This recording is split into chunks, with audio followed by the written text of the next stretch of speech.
What's up, people? PaceBreaker here, once again, for the first time in 6 months. Good lord, what has happened?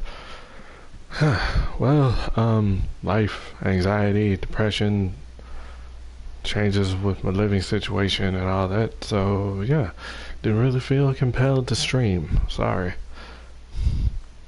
So, yeah. A whole lot has actually happened in-game, for Warframe anyway, within those 6 months. There have been some changes made to things like, uh, my memory's correct, there's been changes made to arbitrations. Um, we've got new primes.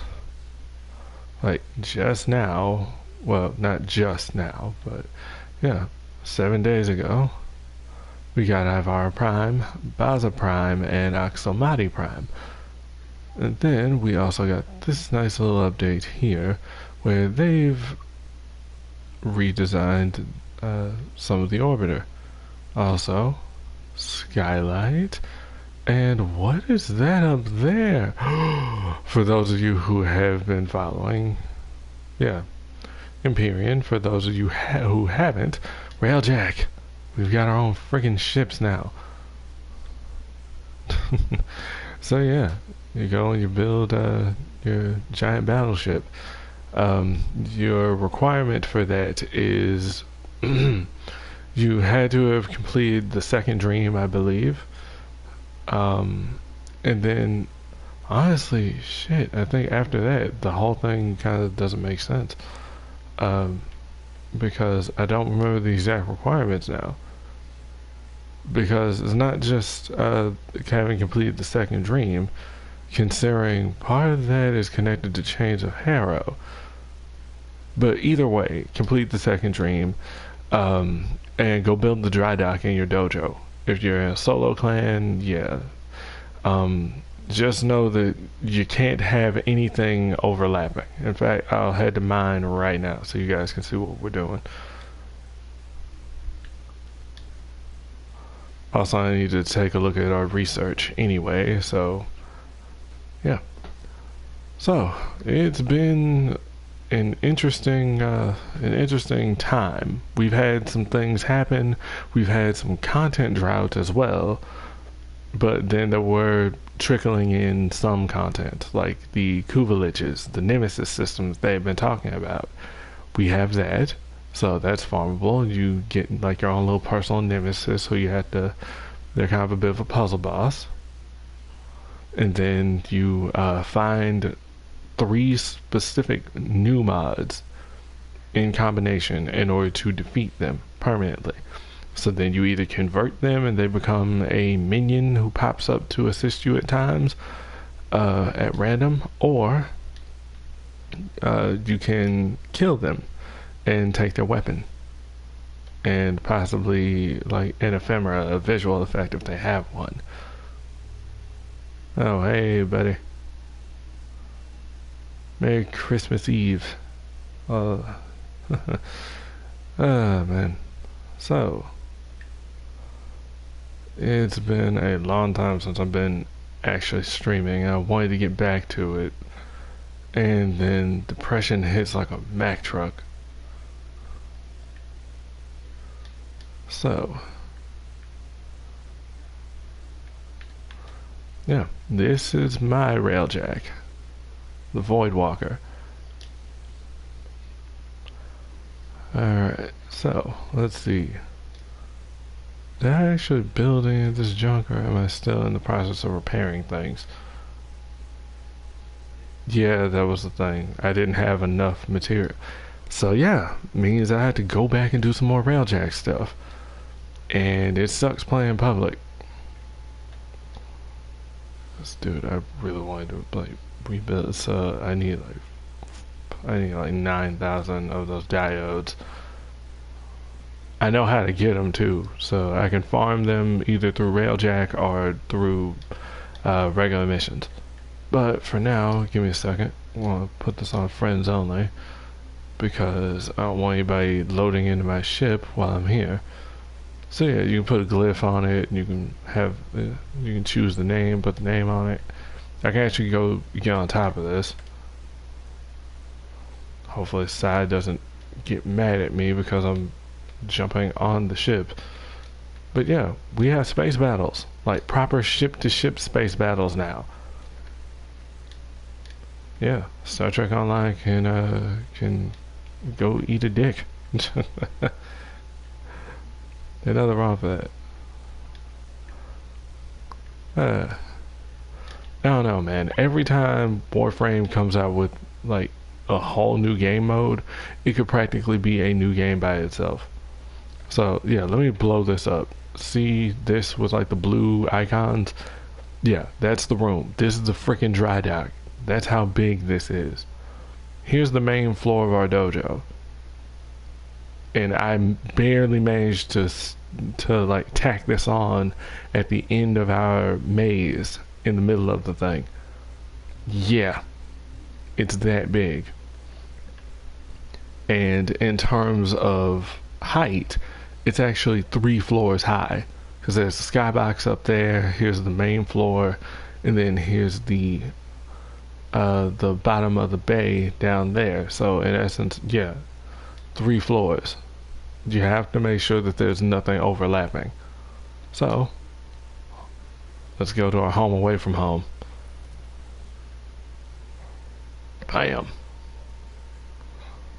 And we have ourselves a new cephalon. So going back to what I was saying earlier, complete the second dream, build the dry dock.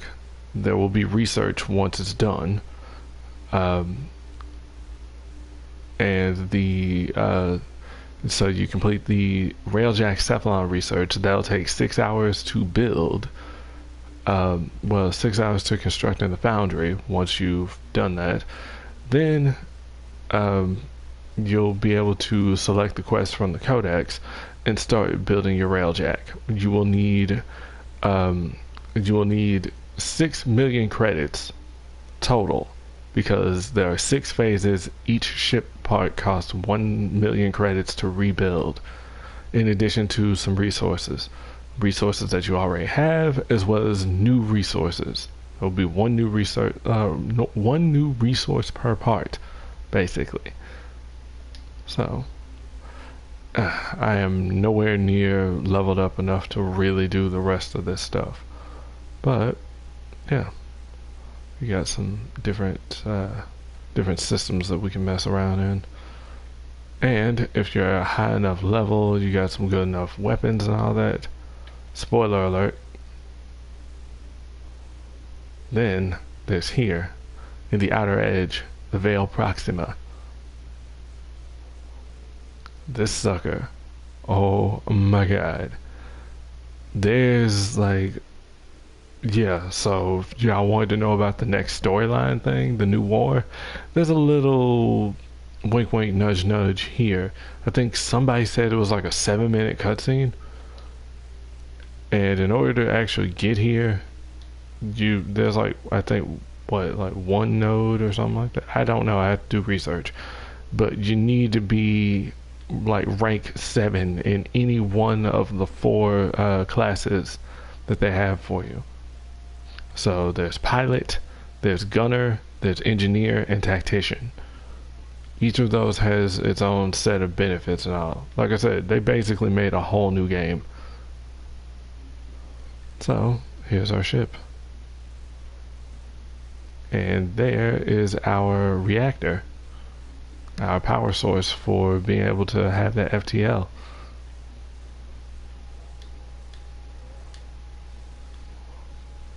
So we got operatives in here making sure everything's in tip-top shape.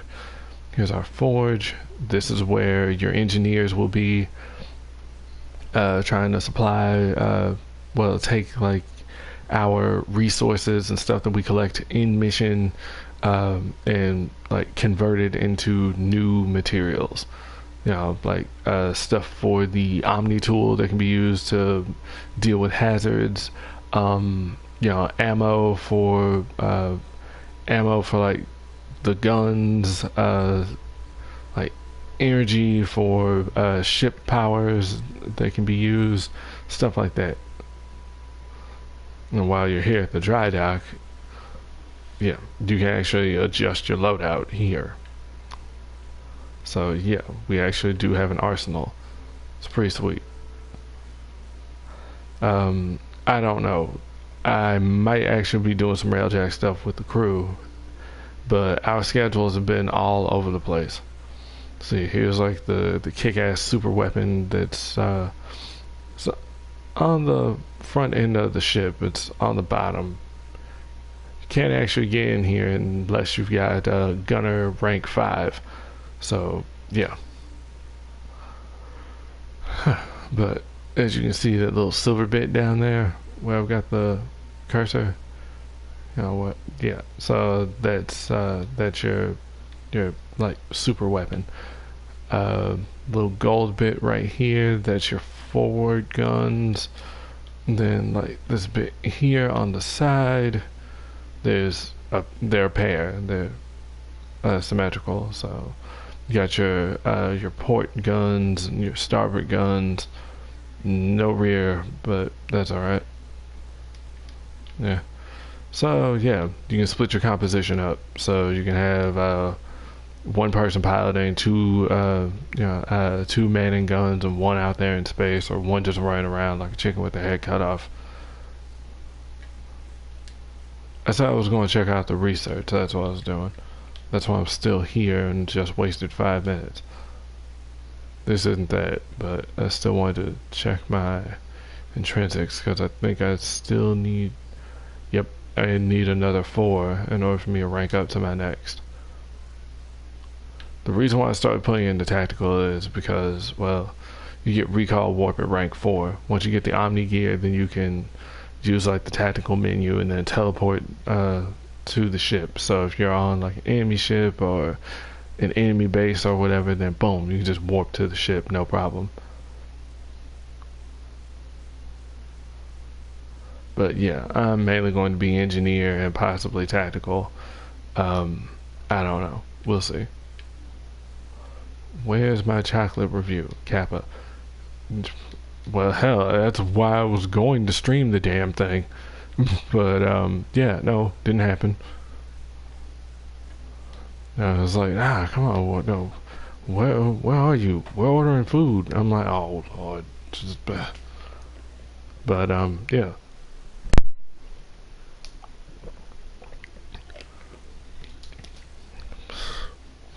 But yeah, a lot of it was really good, and some of it was so-so. Some of it was decent. I don't know. I think my mom ate all of hers.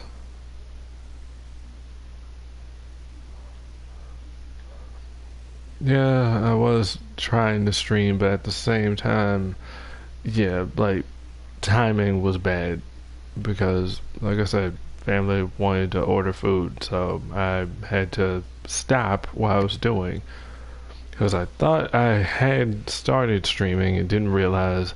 No, I didn't hit the go live button. That would have been my first time streaming on YouTube. It would have been short. So yeah, it's just dumb.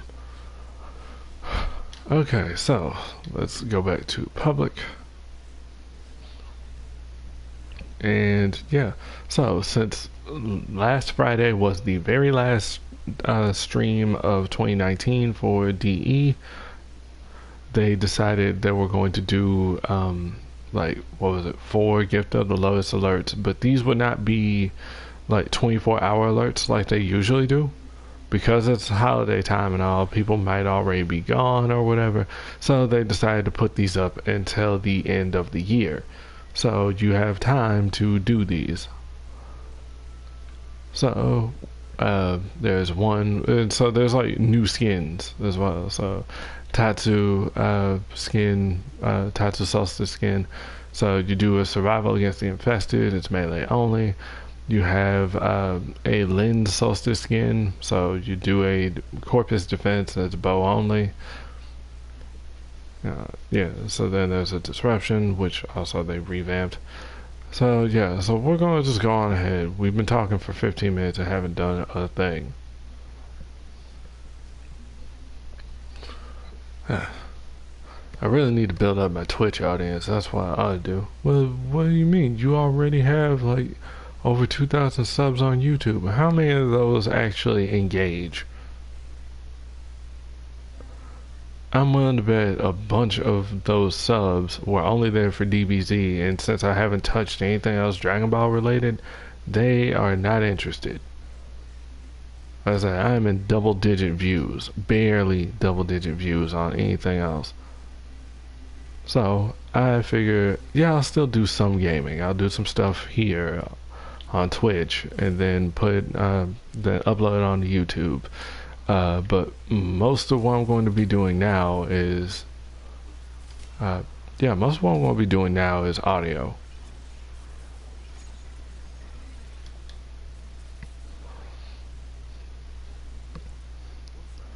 Ugh, I can already see the frame rate chugging. I'm so glad that they buffed that Total Eclipse augment, because its range was terrible. Like, I basically had to be right on my teammates. Now this works similar to Equinox or Rhino. They just have to be within a certain proximity. They don't have to be. I don't have to be directly on them, and they can still get the buff. So how does this buff work? Well, if you, oh god, I hate that. Like, I don't know. I'm going to guess that's a freaking bug with Mirage. Unless that's intended. You activate her first skill to create your clones, and then you can't do shit. You can't activate another power, you can't hit anything. Yeah, just like, ugh. I don't know. It's frustrating. It really is. Okay, so, bam. So, there we go. Team gets a 370% damage boost. I think I can actually go higher, but this was the build I was comfortable with.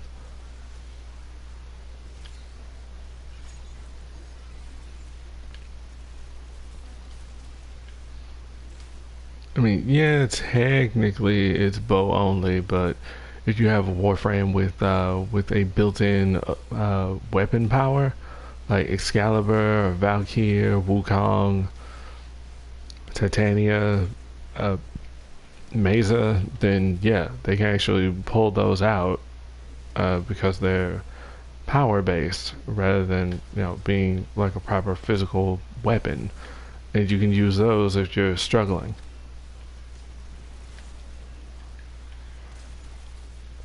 I might get into some Empyrean, but sometimes those missions can actually take a long time. Or sometimes, people,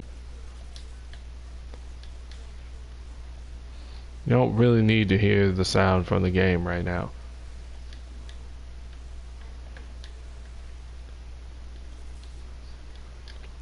See, that's the other thing that I have an issue with.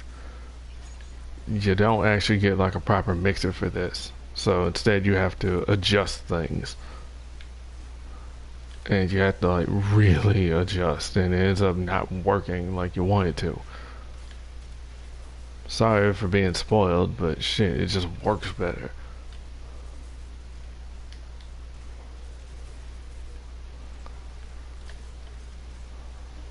Because that's the thing, either you're not going to be able to hear me or you're not going to be able to hear the game.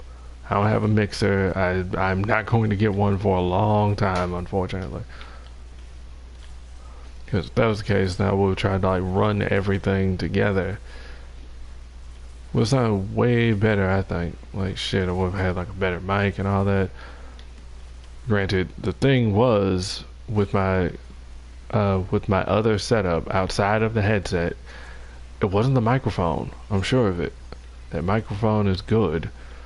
It's the thing that the mic connects to, that connects to the computer. That's the thing that has the fault in it. And I need to get another one. I wanted to get one for Christmas because, well, more than likely I would have gotten one on sale. Yeah, no dice. Circumstances would not permit that. So, yeah. I don't know, that and I prioritized other people over me. So what little money I did have, I didn't really spend on me.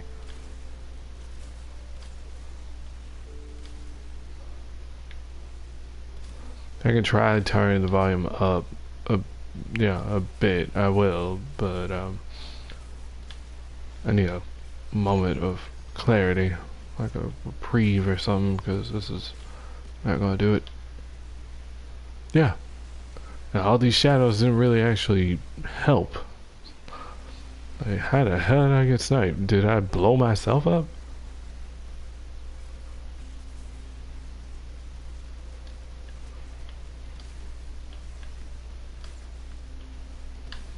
Ah, shit! The fuck was that?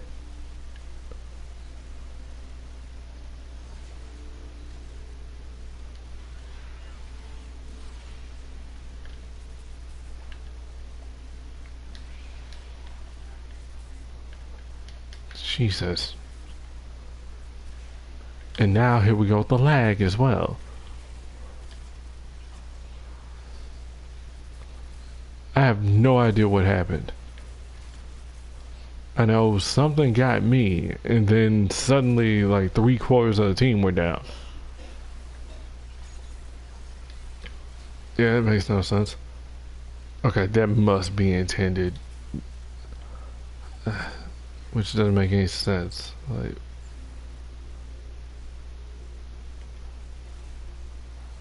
maybe it isn't intended. I don't know. Like, because it took me like until my timer ran out to be able to activate my power again.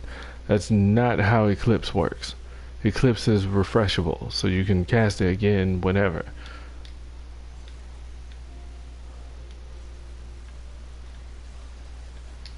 A second, I'm just gonna put this here and roll back.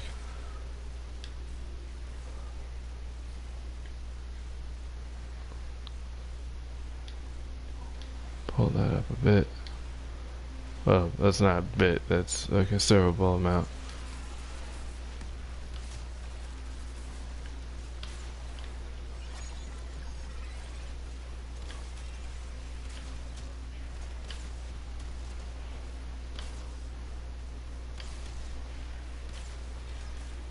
Okay, Necros could have refreshed the shadows though.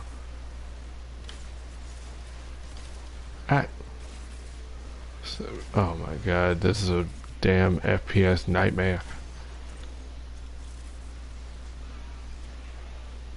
I think the only thing that would have been worse would have been having Octavia and maybe Hydroid. You know, just bring out all the Warframes that push processors and graphics cards to the limit. Speaking of which, I have not actually streamed on my desktop yet. Well, I have to go buy a new freaking Wi-Fi adapter because I think that might be the problem. Ugh. Do you ever not complain? Dude, did you not hear like the first 15 minutes of the stream?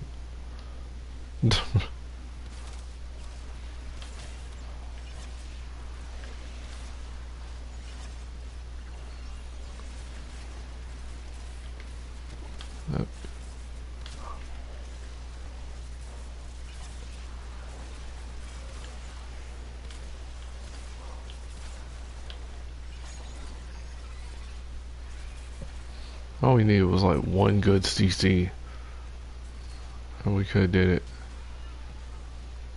Instead of having like this giant wall of defense that isn't really doing nothing but setting people up to die, basically.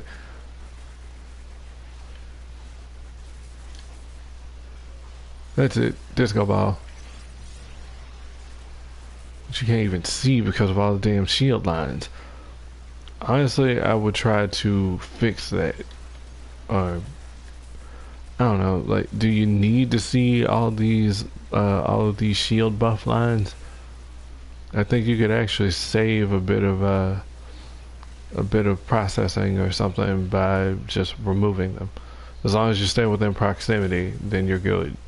Kind of like a dome without actually having to make an actual dome. Where'd they go? See, I can't even follow any of this right now. So somebody has the new Prime.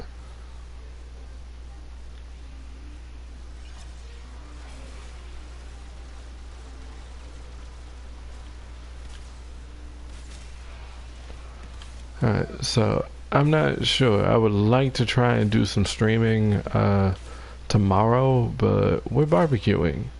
So very, very likely that means that, yeah, I'm going to be, what even was that? Is it like a nullifier? Is it a sapping osprey? Because nullifiers carry snipers. What even was that? How did I die? Did somebody get like radiation procced or something? I'm not understanding any of this. Dang, I was hoping I could have like cleared that. So you take out the generator at the top of the bubble, that destroys the shield completely. Like little bits of logic like that. Makes sense. So, yeah. I don't know. I would love some more tactical stuff like that. I don't know, but I have more stuff that I can play for you guys now. And then there's some other things I haven't. I think, what was it? Darksiders 3 ended up free for PlayStation Plus. If I can renew that, then I can also play that. But I still need to finish Darksiders 2. Because that whole thing was a blind playthrough. So, yeah, if I'm finishing it, I'm finishing it on stream, and I'm not even close to done, I'm sure. That was fun. I would prefer to be a little bit more combat oriented. Um, well, a bit more focused on combat and less on trying to be more like Diablo. Trying to, like, figure out what kind of horseman you want to be with death. Granted, I'm not against it. It's a cool idea, so then no two playthroughs can be the same if done right. Honestly, I shouldn't even say right, just, you know, depending on which path you take, you can be the necromancer or you know, or something like that, and that's cool. Speaking of which, yeah, hey, Diablo 3's life in a nutshell. Been missing out. So, hey, this time next year, we'll have the new consoles. It'll be a great time to start to get caught up on PlayStation 4 games if you didn't already have them. So, yeah, that's what I'm looking forward to. So, if anything, I'm probably not even going to jump on the PlayStation 5 until like maybe after. I don't know, that's probably a good idea anyway. Let everybody else deal with all the bugs and everything first.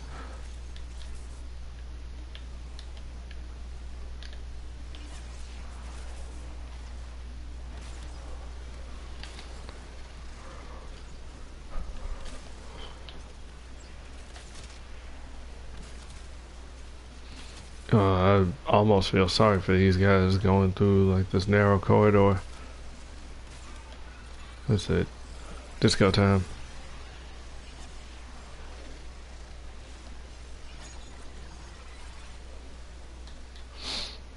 I don't know if the Excalibur is actually hitting with his second skill or not.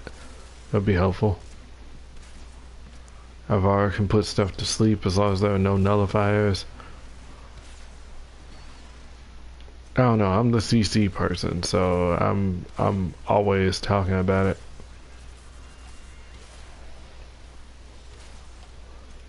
God, there's like so many extra things out here. He just rubber banded. I saw that. Didn't have a clear shot.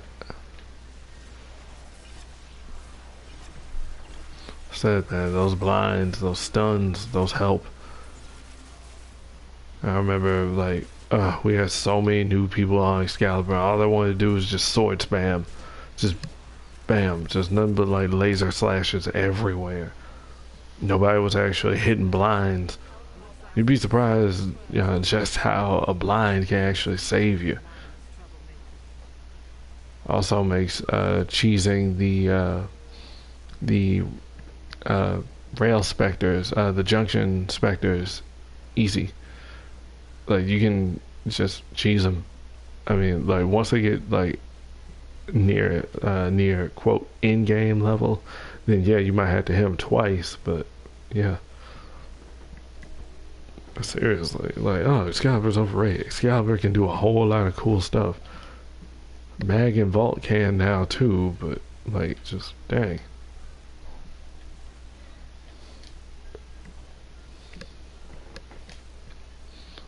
Okay, so let's see what we are doing.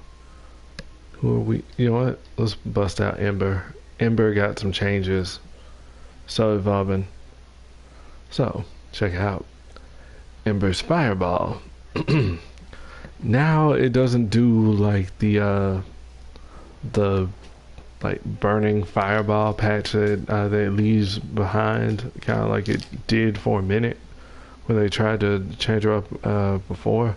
So now instead, nope, it's just fiery residue.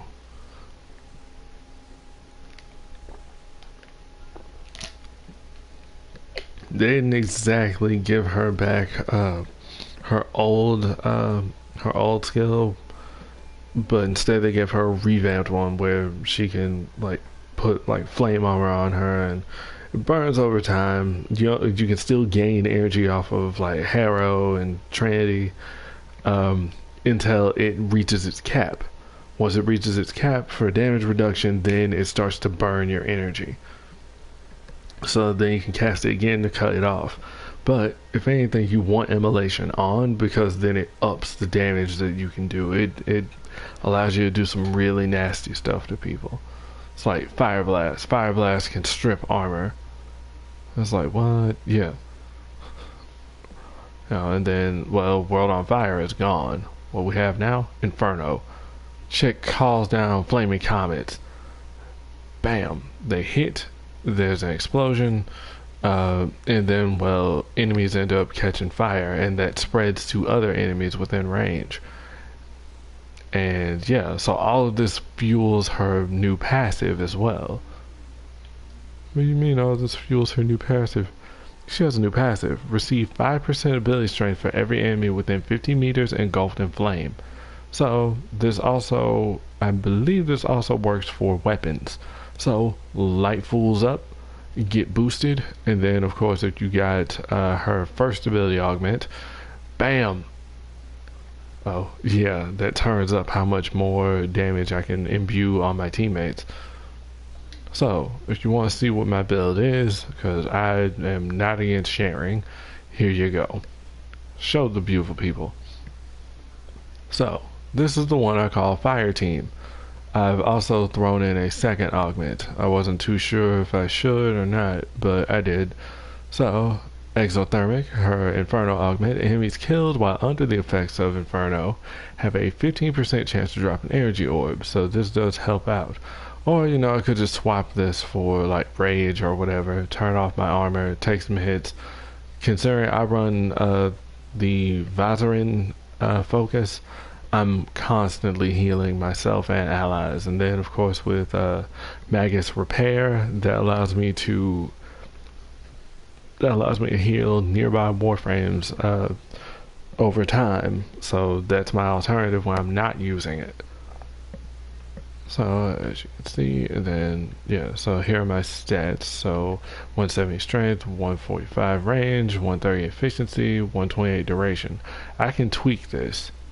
So I can actually have, I can try to build for an immolation build that can actually burn stronger for longer. But for the most part, See, because then, bam, look at this. Immolation. Allies within affinity range will receive 50% of immolation's damage reduction.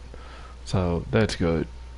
So I believe I can actually augment that by putting more range into it. So that's not bad, but I wanted to keep this kind of the way that it is. kind of wanted to dip a little and kind of give me some more duration because I'm not sure, but I think I can actually pull this down a bit more. But yeah, I'm going to be dealing with some infested enemies, so let me tweak my build. They buffed my Fang Prime finally, by the way, so now it does status and crit chance. So I started adjusting things accordingly. Hell, I was happy when I got that ribbon, but that ribbon wasn't quite what I wanted it to be. So started making some adjustments here and there. So let's see. So now we're going to do some gas damage. Also, I'm probably going to change the stance on that, because Gnashing Payara sucks. Not gonna lie, it sucks.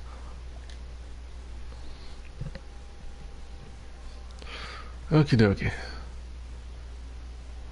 So, survival. I'm trying to remember how long this one is. What was it? Was it 20 minutes?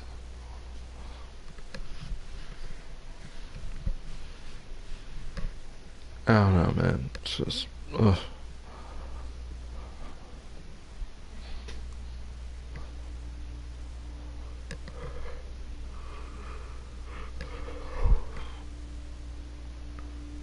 I don't know, but I'm going to be able to keep the team within like some decent within some decent health, some proper damage reduction and all that. That's me.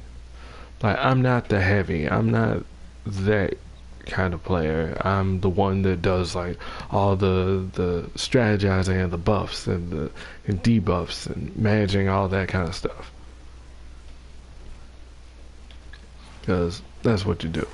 See, like now, I can actually turn on immolation and still get the benefits of energizing dash until I hit the cap, which is identified by this temperature gauge here. See where it says 54%? That's going to keep going up over time.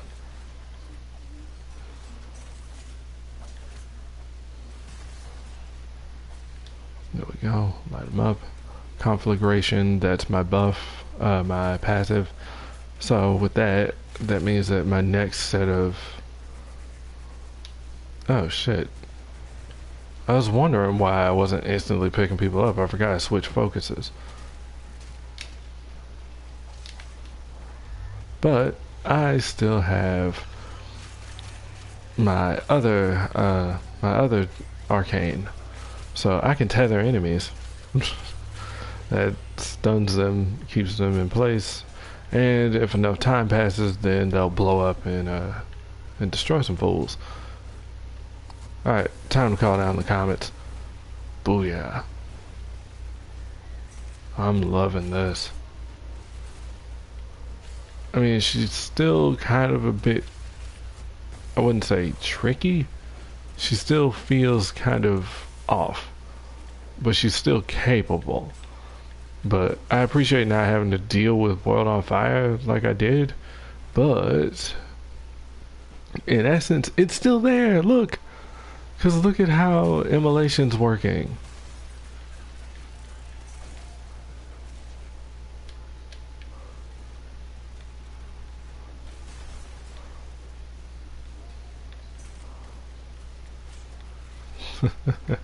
They're talking about me. Yeah. Wait, did it burn off? I don't know how. Oh, hey Nidus. How's it going?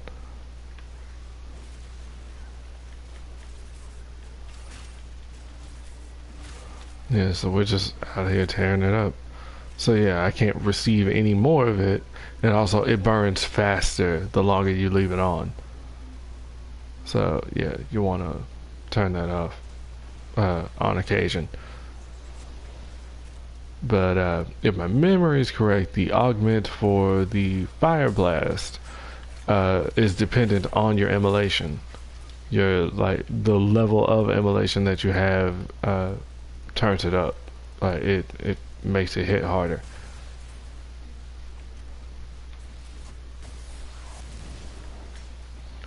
So is that why you got the 200% power strength? Yes. Yes, it is. So I can turn up as much heat as I can. Even though I can actually go higher than that, but that's as high as I can go while not dipping down in any of my other stats. Because, I mean, I'm not a hardcore believer in not having a dump stat. I just would prefer to not go negative. It's a preference. I'd prefer to not go negative so I can be able to maintain some of the stuff. But it does come off like most of the Warframes actually do have a dump stat. Like, so you don't have to really worry about efficiency for someone.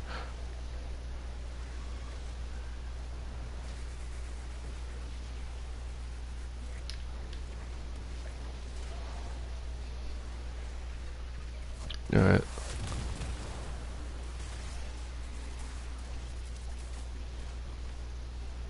Yeah, she's actually pretty solid now.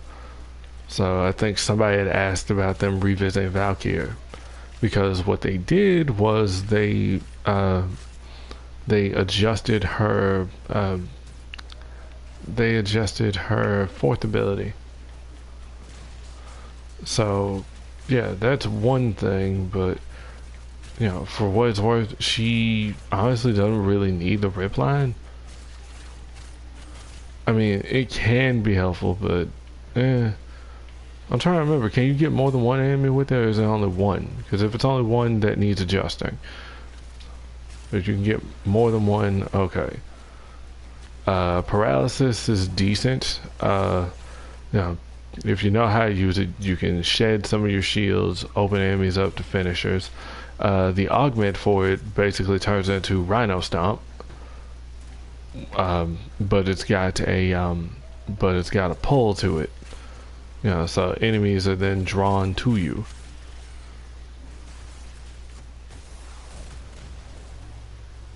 I love doing that. That's a much better fourth skill, at least if you ask me. I mean, the ability to do like a giant fire plume that erupts from the earth would also be good, but ooh, oh, like a burning pillar.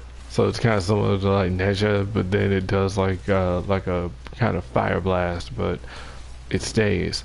That's the other thing about Ember is her stuff doesn't stay. It doesn't sit like it did.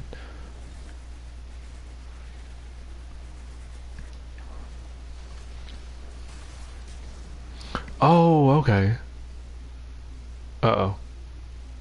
Oh no.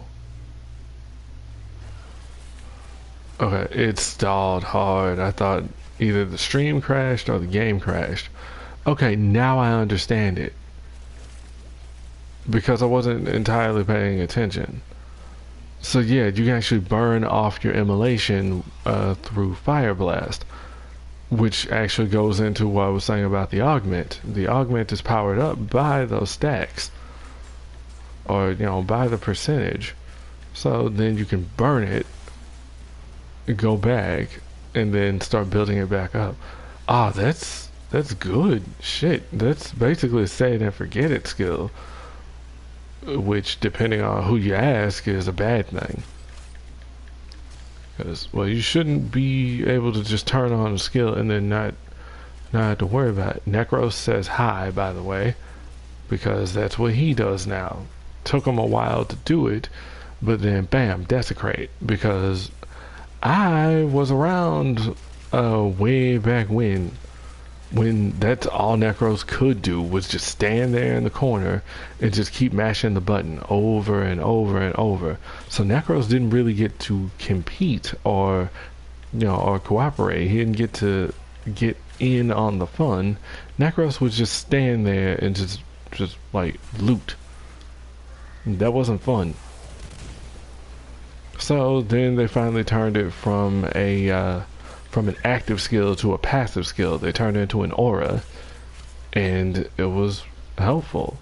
Like, we appreciated being able to use that. Now, for somebody else, I don't know. I mean, shoot, Equinox has to say it and forget skill in her third ability. You know, night form, she does damage reduction for the team.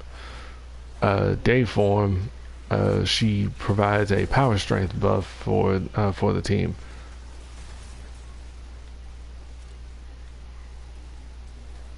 You know, so something like that.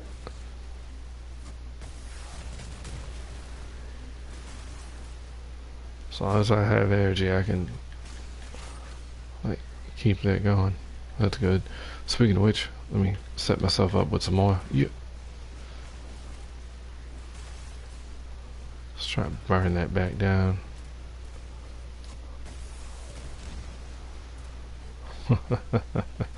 If there was an Equinox in here.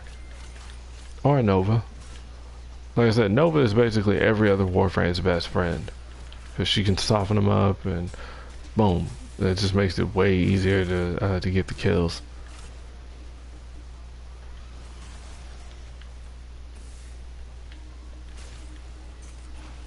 Wait a second.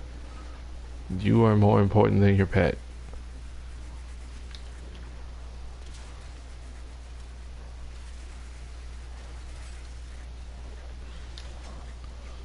Alright. Oh, poor Pebbles. You just keep getting knocked down. If only you could do that tether with your companion. That'd be nice. But yeah, some people complain about saying and forget skills. I mean, yeah, I guess in regards to like, say, Excalibur's fourth ability or Mesa's or whatever, but yeah. It feels so weird being able to kill enemies with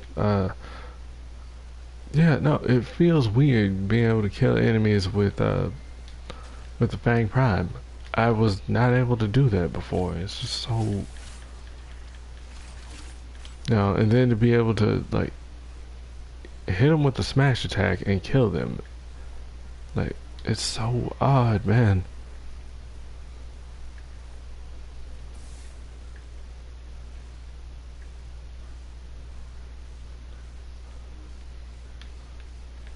Did I already get this one? Because it's on the way out. Complete. Okay. Man, that was some good stuff. I was so distracted talking about everything, I missed it. I was wondering about like the starry, shimmery kind of... Yeah, that's Havara. Havara Prime. Yeah.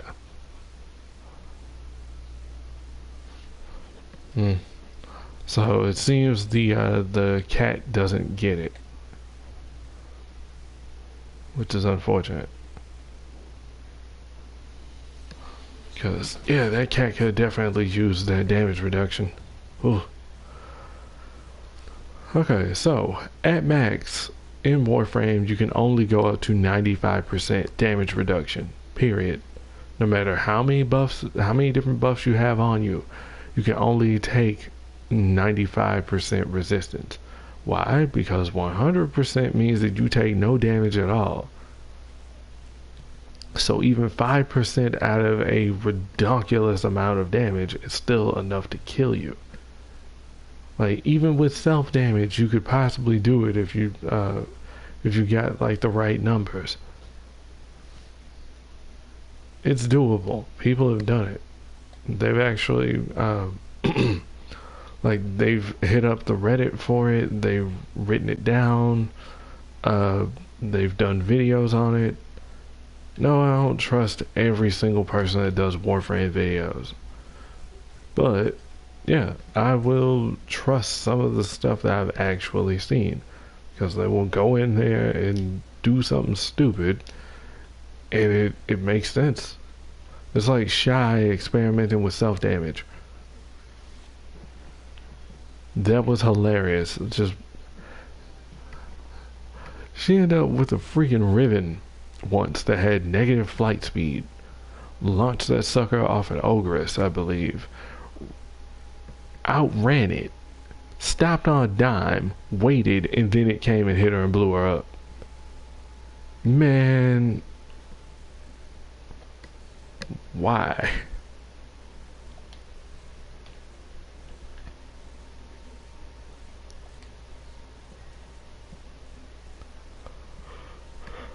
I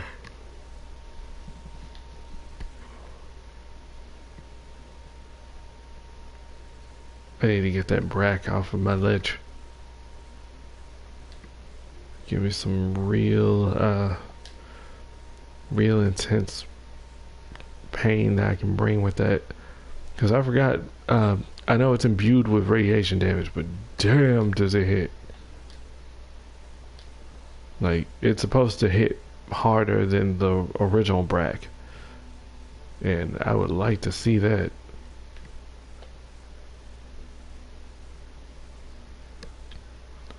Okay, so I shouldn't be doing this, but I do not care. I want to break my build. Well, can you just do another one? I could.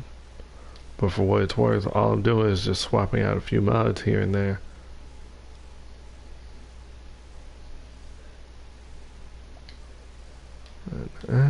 Added that. And, whoop. And no. Can't do it. No. I wanted to put more fire on it. Like the maximum amount of fire possible. But that's okay. We can do it like this. Also, excuse me, yeah. Then I've got my heat damage turned up. You know, I've got my crit chance up, but not the damage. Yeah, the kit guns were like ridiculous with that, like just ridiculously broke mod, and that's what I did. Put it on there. I am 1 part short for Death Cube Prime, preventing me from getting like the Death Machine Rifle Prime that I can put on my Sentinel or on my Moa. I wanted that, and I was like super hyped. I saw the stats and I got disappointed. I'm like, well, now I don't care if I get it. I do, and that's the thing. That's base stats. It's not counting like the damage mod, multi-shot, and then all the other stuff that you can put in it. But still, you know, you look at that and you see single digits, and it's like, what? Alright, hang on. I'll pull it up so you guys have context for what I'm talking about, and I don't sound like a dumbass. Even though I already sound like a dumbass. Okay, so here's Death Cube Prime anyway.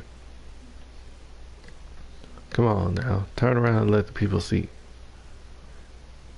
Yay!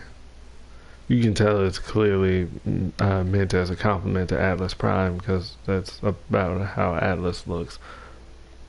And then here's the Death Rifle Prime. So, boop, accuracy 100, crit chance 10%, crit multiplier 2, fire rate 10, magazine 100, noise alarming. Okay, well, we can fix that. Reload 2.0 seconds, status 4%. Okay, I figured that this sucker would at least possibly have a bit more crit on it, like about maybe 15%, because why not? But then, okay, so then it's also an auto weapon. Okay, so here's its stats: impact 0.7, puncture 0.4, slash 6.1. That's the thing that disappointed me. I was not happy.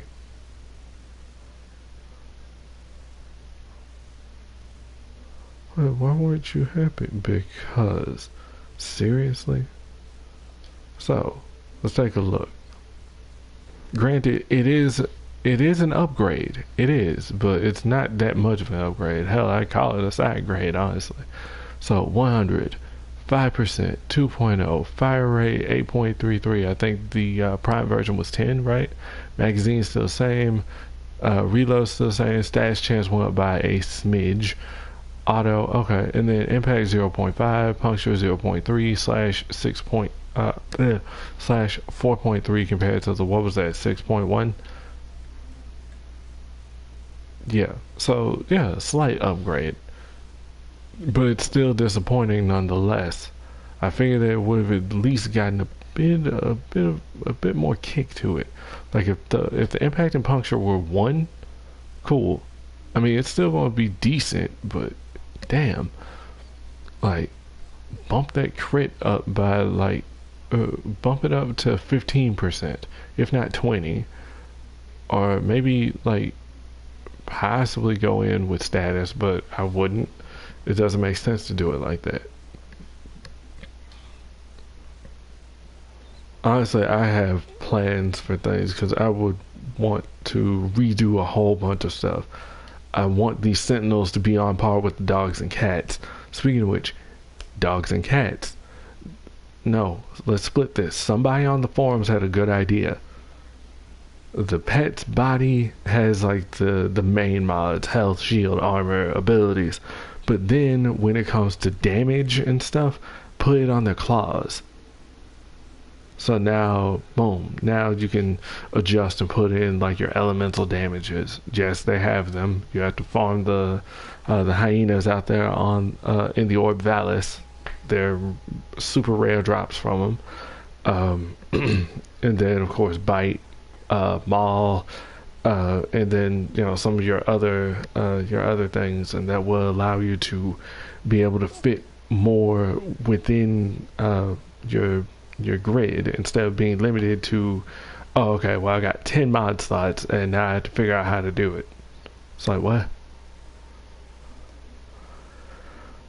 It's just kind of frustrating. But yeah, dude, seriously, some of this stuff could actually get bumped up. It's like Stinger could work different. Basically, turn it into like the Zakti of the Sentinel guns. Like, or it could be more like the Hystrix. Maybe a burst or rapid fire. I mean, Simi ain't bad, but like bump that sucker up. Give it some more toxic damage. Give it some more status. Like this thing should be an effing status beast. It should hurt. And it should also do a considerable AoE. Like I said, so turn it into like a cross between the Zakti and the Pox. Because when the Pox hit, boom, then it explodes into a cloud. And then whatever damage that you put into it, like whatever damage type, that sucker goes ham. It tears things up. It's beautiful. Like if that sucker wasn't toxic based, I'd be using it right now. Because then I could just imbue that sucker with fire and then just burn. Because it's just going to be gas. It's like, yeah, that's fine and all, but damn.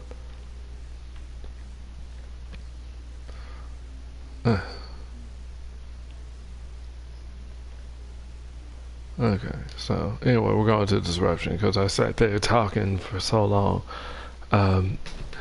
Yeah, I mean, I don't know. I'm going to sit down and I'm going to work out something for the I'm going to sit down and work out something for the forums. Try and come up with some buffs for these things. And well, for the Sentinels themselves, they just need more survivability. Whatever you did for the dogs and cats, just do the same for them. If you want some variety, if you want diversity amongst the companions, that's what you have to do. You have to make the Sentinels more desirable to use. And if they can't take a punch or a rocket, then what's the point in bringing them? So my simple solution, put the link mods on the Sentinels. Allow link health, link shields, link armor, and they should be fine.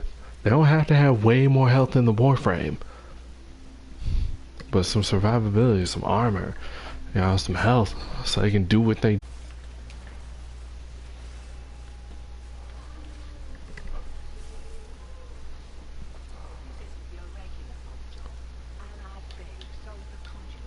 Yeah. I don't know. Like, I like this game. I really do. There's things that they can do in order to enhance it, without being too much.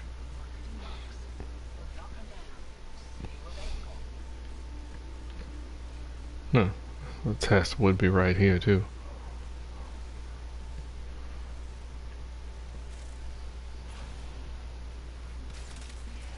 Don't ask, because I forgot to take my weapon off. That's what it was.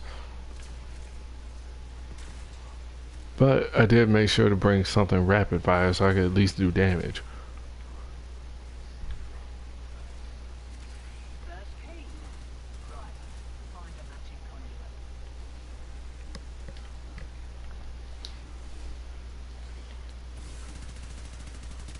Why is he up there?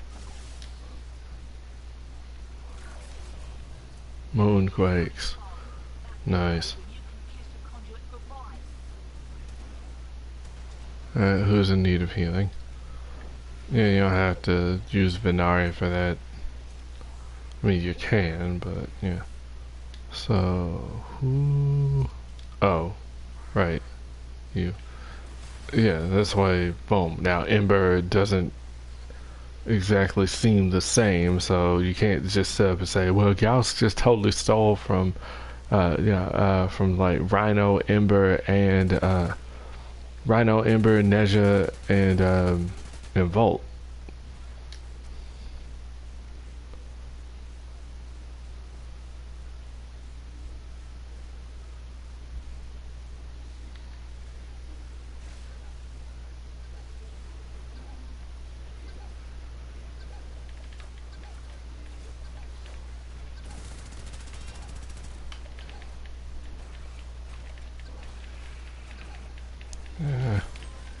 Got him.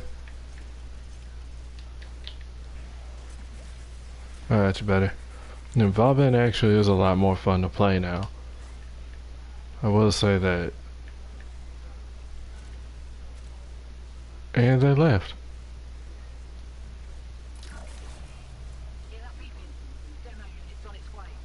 Stronger key carriers. Oh, goody.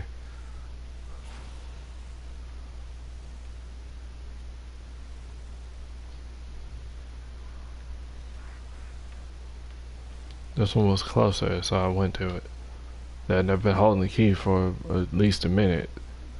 So who's our new one? Excalibur Umbra.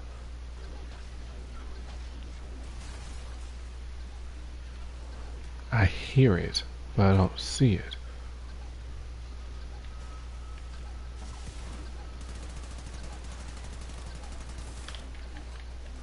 Oh, you don't.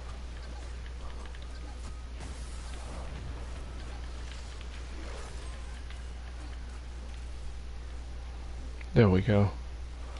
So, yeah, that's how you do it.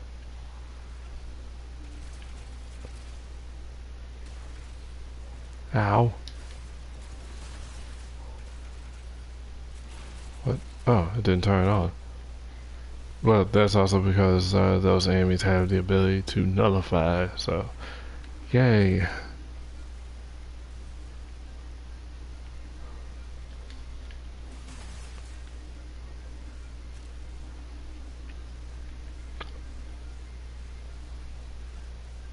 What? Okay, it's bugged. So yeah, I want to go here. Yeah, the UI is bugged out because it's like we only did one conduit.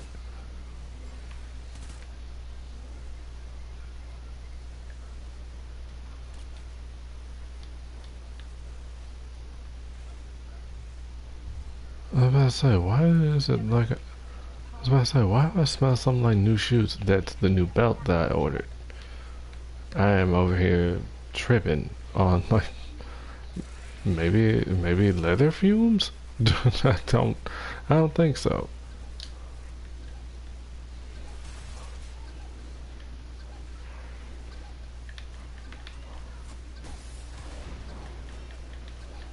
It's hard to keep track. This is lagging bad. Oh, thank God.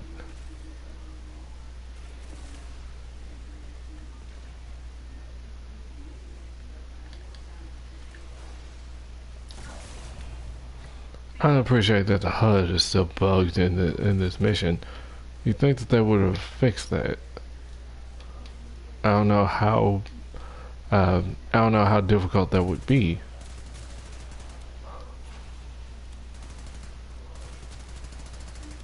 I would like for people to learn how to actually mod their pets.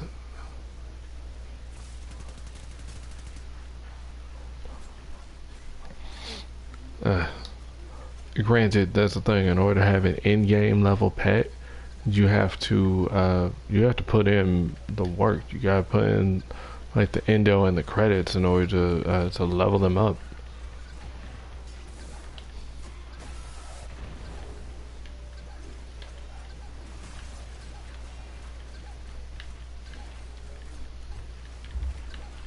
I need help. I can't just do it on my own. Thank you. I believe that's 4. Unless we're not counting the white one. No, that's 4. It's resetting. It's not on the map anymore. All about reading the room. Literally. Okay, so if you were holding on to keys during that last conduit, they carry over. That's why you get an edge and you get an advantage starting the next round. But most of the time, people aren't doing that. That's okay. You play how you're gonna play. As long as you're not being a complete and total doofus about it and getting people killed, it's not a problem. I actually scored a hit with that. Nice. No sir, I don't think so. You take your like anti-10 waves away. Heat dots can actually be a bit better though.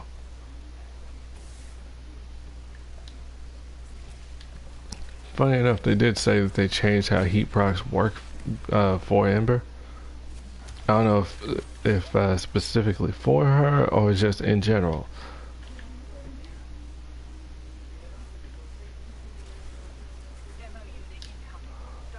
Alright, so, I don't know. So, you got anything else that you can play? Yeah. I've got Portal and Portal 2. So, I got those during the Black Friday sale on Steam, so I'll be playing those at some point. Probably tomorrow. I might do a co-op stream with my sister.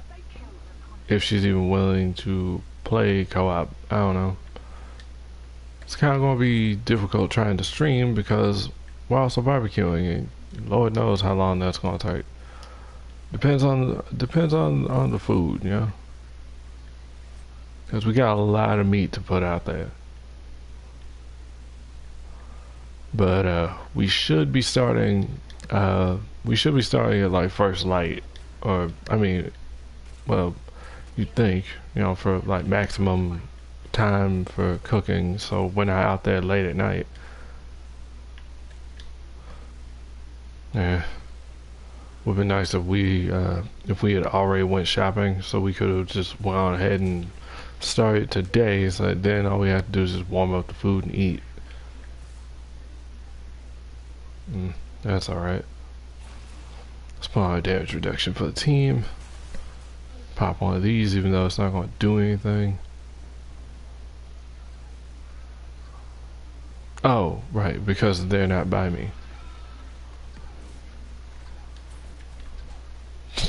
But effective bullet jumping actually does damage.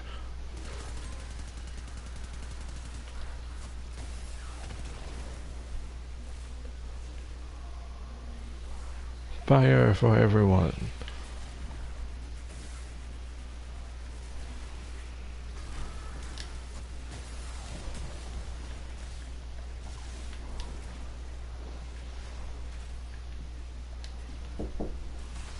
One second.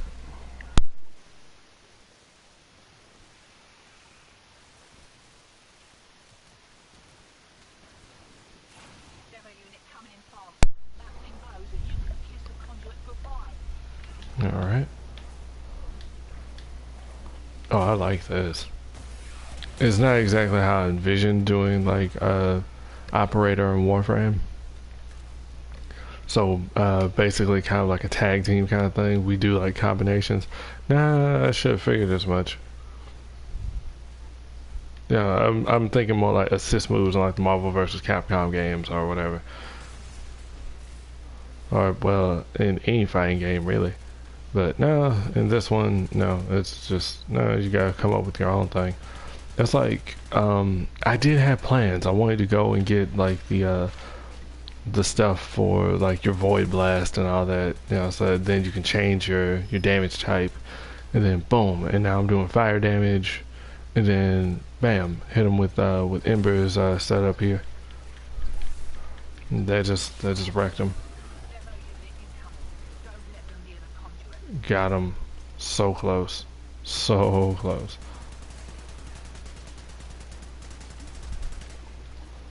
Ugh. Too many shields. At that point, it's just rapid fire raw damage and done.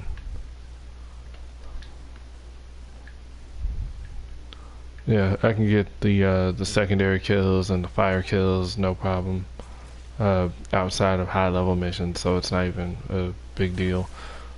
I'm not gonna lie though, I do miss having the wall of fire though. Oh my lord, really dude, you had to pick like this ridiculous amount of damage.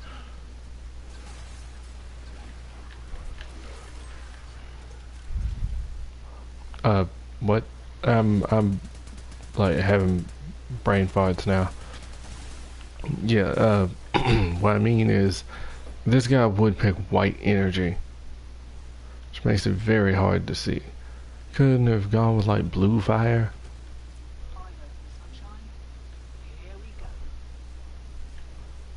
Okie dokie.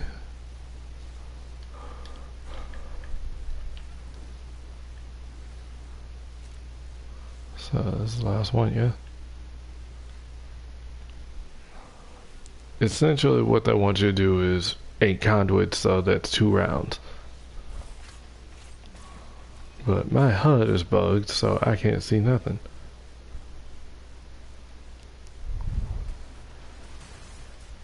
You guys seen Hank? I can't see anything.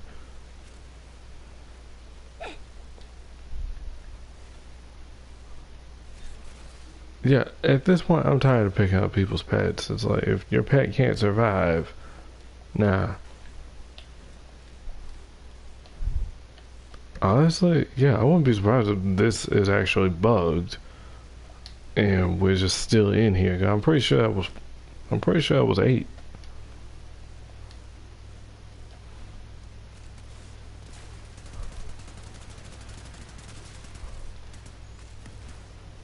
Ow.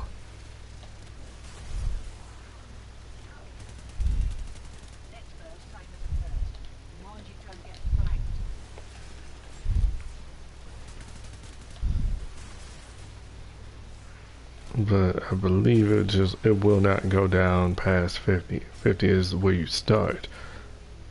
And then it caps at like, what was it, 90? At least for me, it caps at 90. But the good thing is, yeah, then I can do whatever I'm doing. So yeah, I wouldn't put on adaptation for Ember, since she already has something that's going to allow her to just tank, basically. I would put on armor though, and maybe rage or hunter adrenaline, and just allow her to just like tank in that regard, so she's good to go. Yup. That's it. Somebody just got a free ride too.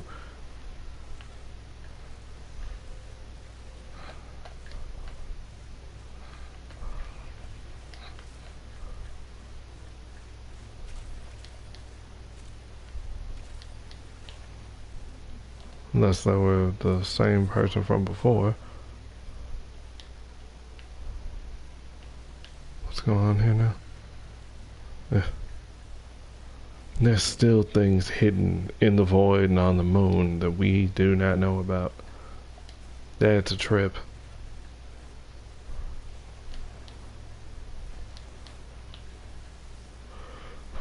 I still want to fight like that Iatan dragon, or well, the Orakin dragon. Like, oh my god, that thing looked awesome.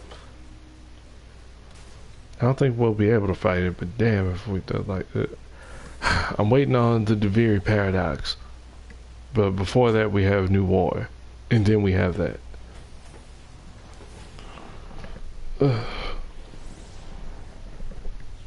Yeah, I'm probably gonna go to the simulacrum and show you guys what I'm talking about. I mean, I can show you in like a regular mission, but I'd rather just go on ahead and go here so I can then just do the practical explanations as well as some theoretical stuff rather than in the like practical environment, because like I said, like then I had to deal with the loading that I had to go stop, then reload, switch my load out and then come back and I'd rather do this all here in like this theoretical setting, so I get my point across faster without having to stop and lose my train of thought.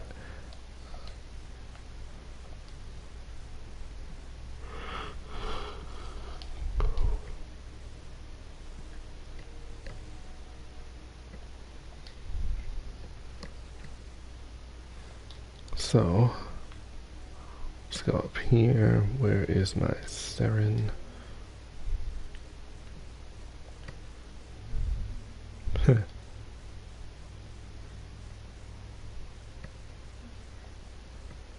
So, yeah. I was about to say, wait, where is it? Jin. And I had to go and put work into it, didn't I? And they were like, well, look, see, we buffed it, and we did this, that, and the other. Did you? Because then you made a new melee weapon, a new machete, the Gazal machete. And it works with it. So by having Jin do its fatal attraction, it pulls the enemies in. They all come close, and then it just spins around spitting acid. And it's supposed to do like damage to them, and then those enemies affected by that now take extra damage from the machete. Not a bad idea, but not exactly the best.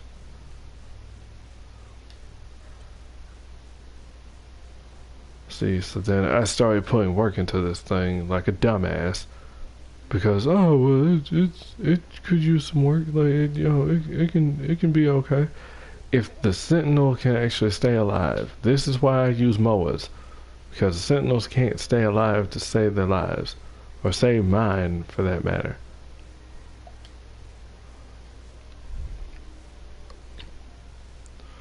Okay, so then the other thing I wanted to bust out was the Zakti. Now, like I said, there's two weapons in particular, the Pox and the Zakti. I actually put work into this thing. Now, the Hystrix being the other example, but this one is supposed to be the dart gun.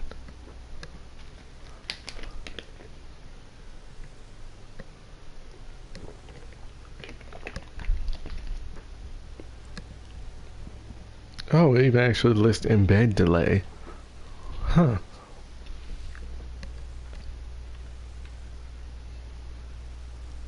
Not bad. So yeah, like by default it's supposed to do that, right? So what I decided to do was try and up that damage, or at least like try and mod into it. Okay, so the radial attack is the one that does the. Okay, so I'm guessing that's going to be an alt fire round, if not just what happens when you, because then it inherits the other damages that you put into it. I would put more work into it, except for the fact that it has a very small magazine. Its reload is good, but yeah. So, but then you have something like the Pox, which is like the throwing weapon version of the Torrid, which honestly, since they're technically throwing weapons, boop, then you can actually put these damn tarot skins on them. Yeah, and it just and then what the wait, did that car just turn into gas? Yes, yes, it did. Let's see, so then you throw these, they land, they explode. And this isn't a delayed explosion or anything. You throw them, they make contact, they explode. They turn to a plume of gas, regardless of whatever damage that you have on there.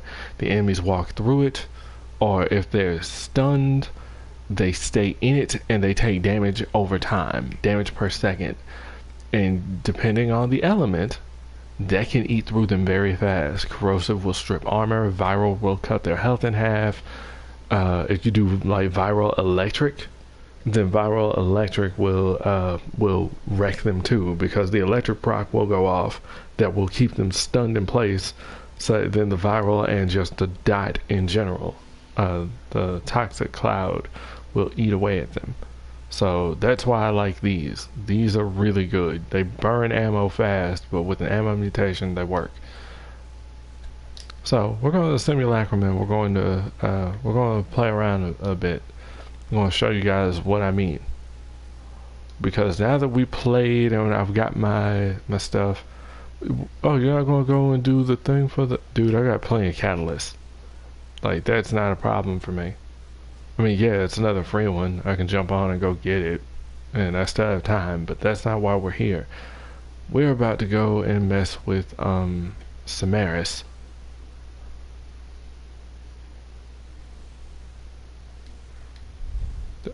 That ball is not for me, though. The ball is for the cat. Come here, Chairman.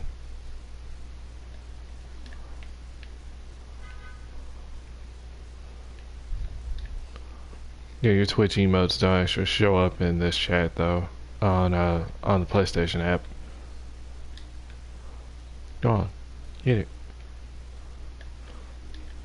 Yeah, we also have a new breed of cat that you get from going out in the plains at night, because that's where the actual cats are. They'll attack your cat and it'll put like a red aura on them, so that means that they're infected. Then you go and you do like the DNA imprints, like you go to here and then you do that. They also increased it by 1 because there used to be 2, so yeah, so then you get 2 of those and enough other stuff to make a new cat, and bam, and then you end up with a new one. Like, can I can't view the whole thing, but I had like, ended up using the ones I had.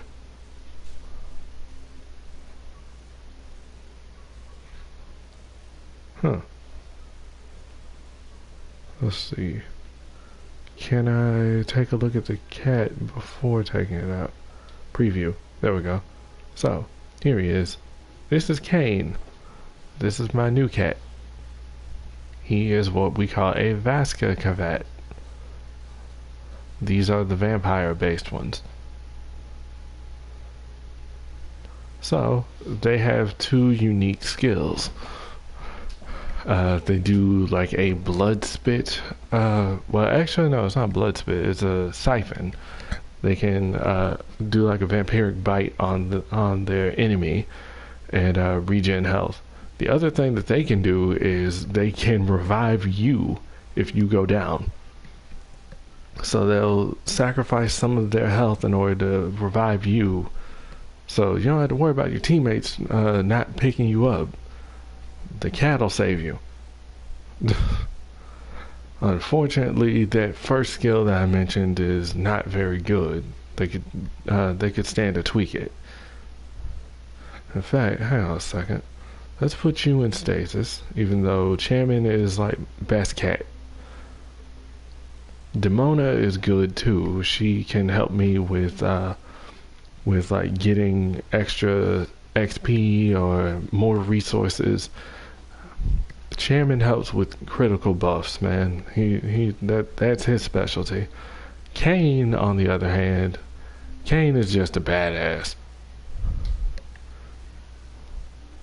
And for those of you wondering, the name comes from the Legacy of Kane character.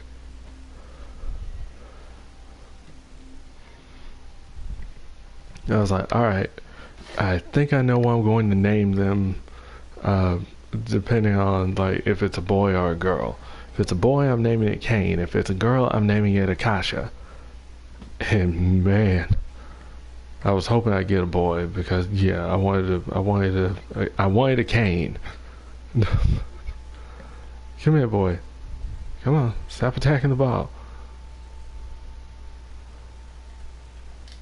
Just be good.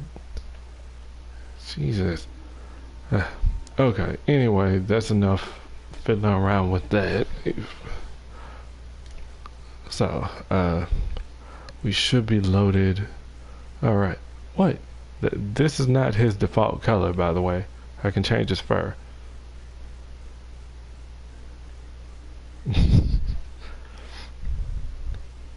Yeah, so he's actually the child of the two cats I already mentioned, Demona and Cherry Meow. Because I needed to make a new one, so it's like, well, fine, I'll just get them infected and use them as the parents. But there is a cure to it. So it's not like, oh, well, they're going to be stuck with that ugly red aura on them for the rest of their lives.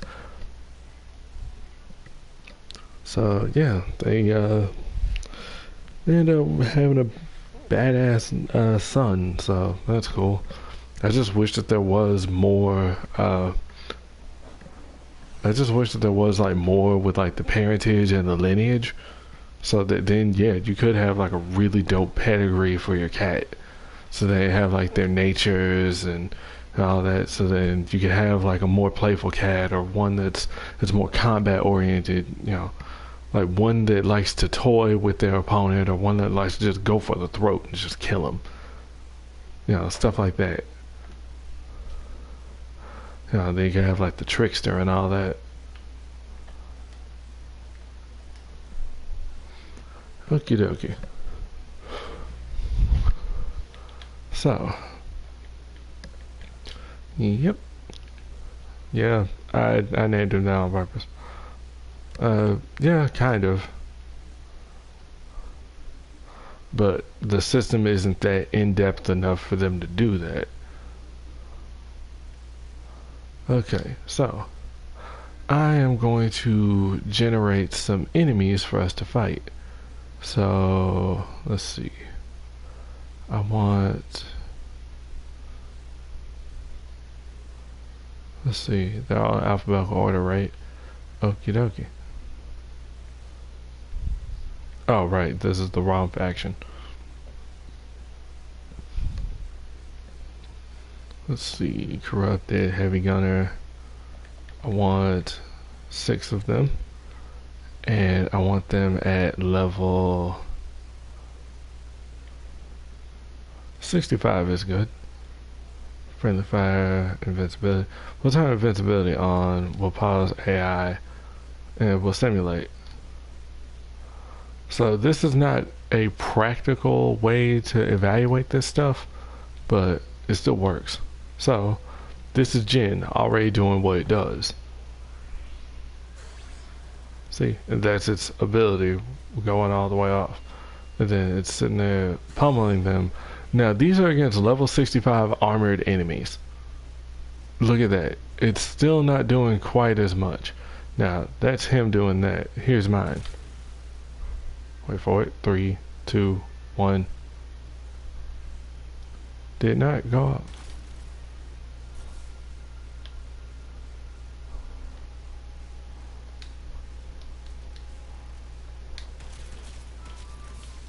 There we go.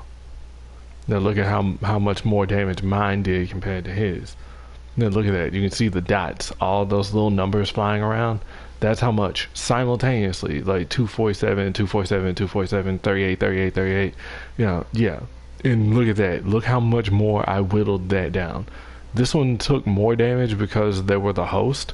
They were the one that got shot first.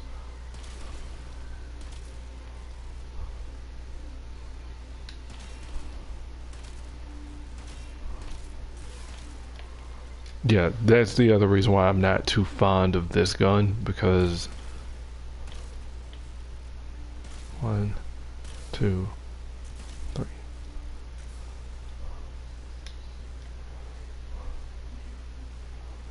I mean, it's decent.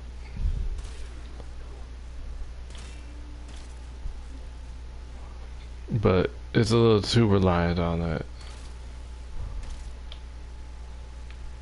And I think that's why I put the punch through on. So that then I could help the dart travel further.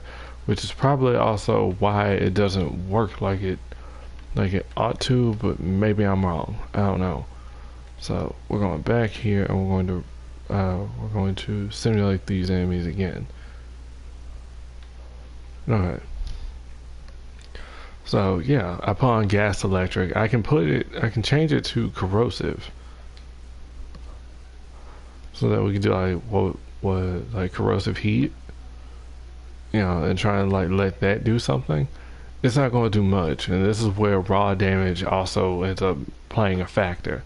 But also the way gas damage works is different, because gas damage is based on the amount of toxic damage that you put in. Fire helps, but gas is where it's at. Merry Christmas to you as well.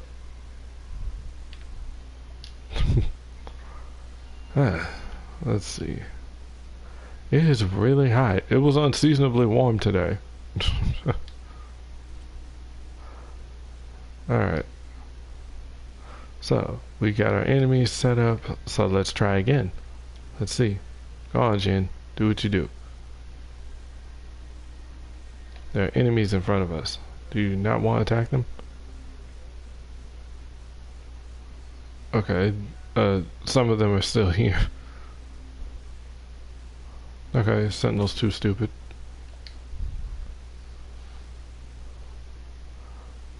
No, that's my mom that ate all the chocolate already and then forgot that she did it.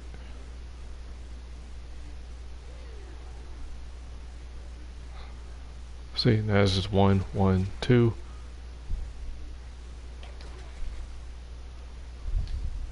So the way gas procs work, a gas proc will then turn into a cloud that does toxic damage. So it just switches over to toxic. Gas does directly affect health, so armor barely plays a part into it. Well, shields definitely don't. Like if you're dealing with corpus enemies, then they have shields, they don't really have armor. Grenier on the other hand, they do have armor, so yeah, it takes a bit. This is also why I like just throwing this sucker directly on them instead of on the ground. So this is just gas by itself. I'm going to switch the damages so you guys see exactly what I'm talking about. Also, I can do that. Do it like that. And then of course I can turn my... So I can augment that that damage myself naturally with Saren's own skill. So kill, stimulate, 6 enemies back up. So because of her third skill, that means that she now has imbued toxic damage. So then, boom, I put like 51% extra damage on top of whatever I already do. Oh, look at that. It's trying. It really is. But that weapon sucks. It needs more status. So if you look, the numbers have already gone up. That, and I'm also doing way more dots. Now, if you look, there's like far more of those little numbers flying around. So yeah, something like that. So what I am going to do is I want 6 of these. No, well actually no, I do want 6 of them, but I want it the other way around. Oh, okay, so they count. The fuck is a symbolist? Or brachialist? Okay, I see. So yeah, I did actually slide a few in already. Oops. You probably weren't supposed to see that.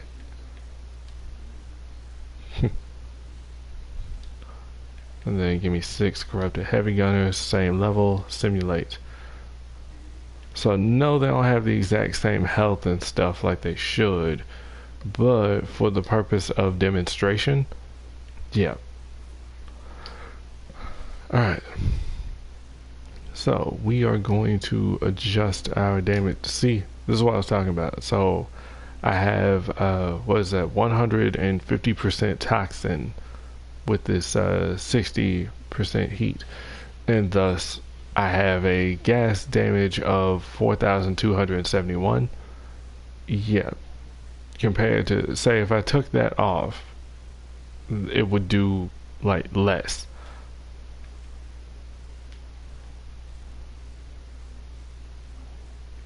Okay, so we're just gonna build this back up by default here. Try to do it this way. Okay, so then what's the other mod that we put in? Fulmination, which is like larger blast damage, larger blast radius, I mean,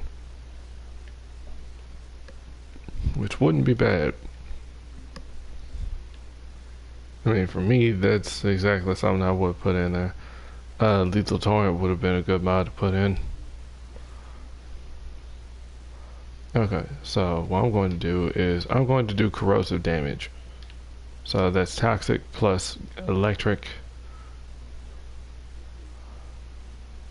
And then I'm going to put on one more mod, I think.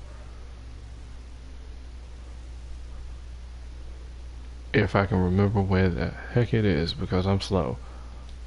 Okay, so. Boop. Alright. So here we are. We got all of our enemies here. Oops. So and watch as it spread and starts eating them.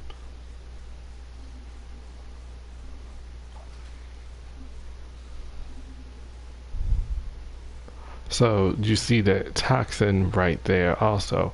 That's by default. Like, that's innate. That's built into the weapon.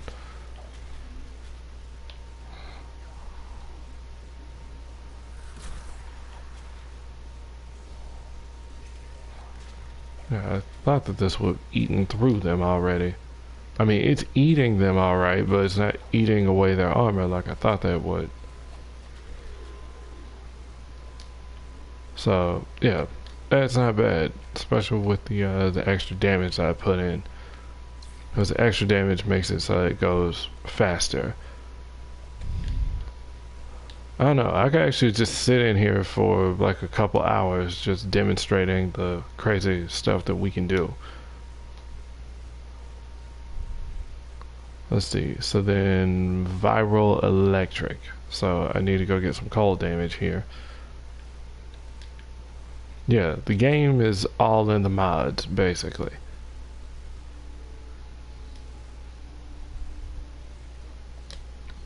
So, let's simulate again. Now, yeah, I would like to turn on friendly fire with somebody and just see just how nasty we can actually tear stuff up. See, so that's the Sentinel doing what it does.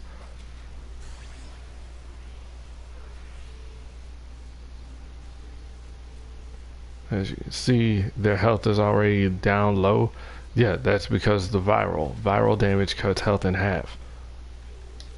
And then you see like the little electrical bits. Yeah, that's the electric damage going off.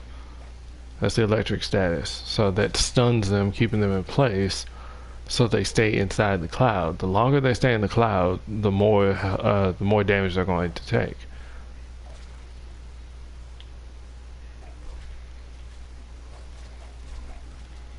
And then of course you can do overkill and just throw the entire magazine at them.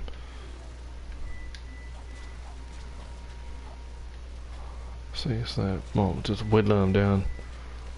But of course, like I was saying before, then you have Warframes that allow you to augment that. Oh, there they are. I was wondering. See, so now I can like turn my damage up, put some extra toxin in there.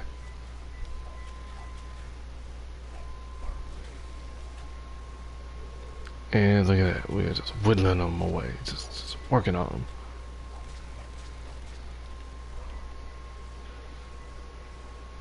Yeah, so that worked way faster. Gas damage could actually use a bit of a buff. I had an idea about that. Potentially making it so that then if you use an external source of fire, like additional fire damage from like another weapon, then that would ignite the gas, thus maybe doing like a blast proc as well, so then they end up knocked down while still suffering from the toxic. I don't know. It's an interesting idea. Not sure how well it will work.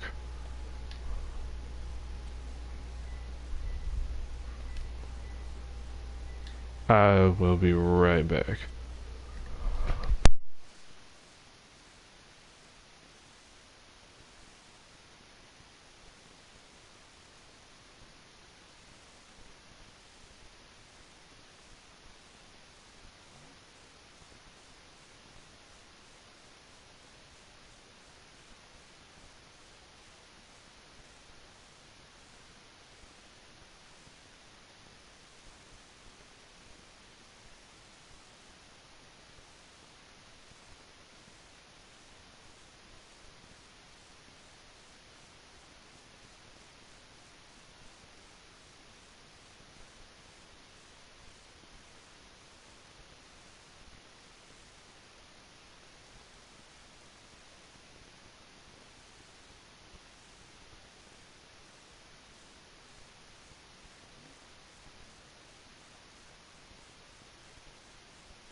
Okay. So, let's see what we can do here, huh? So, I already have the ability to turn up the fire. We're also putting we're putting this poor little bugger away, because so I think I made my point about the Stinger.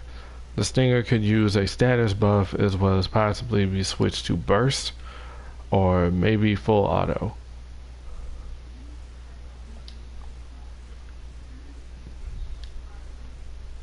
Okay, so enemies have been respawned. I'm probably going to switch back to gas damage, because honestly, I kind of want to test this little theory of mine anyway. It's probably not going to be anything. It's probably not going to do anything.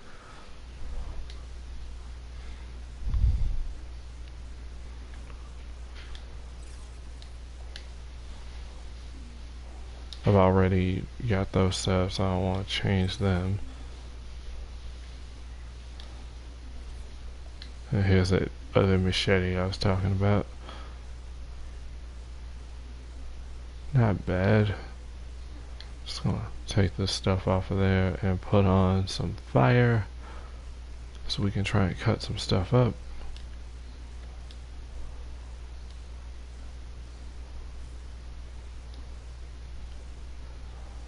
Okay, let's take off.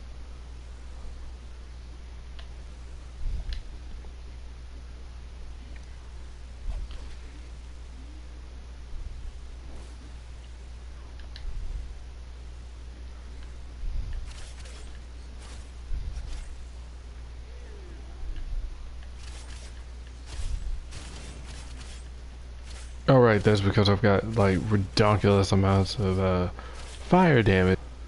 Woo! Let's go beat up on these guys with like basic fire.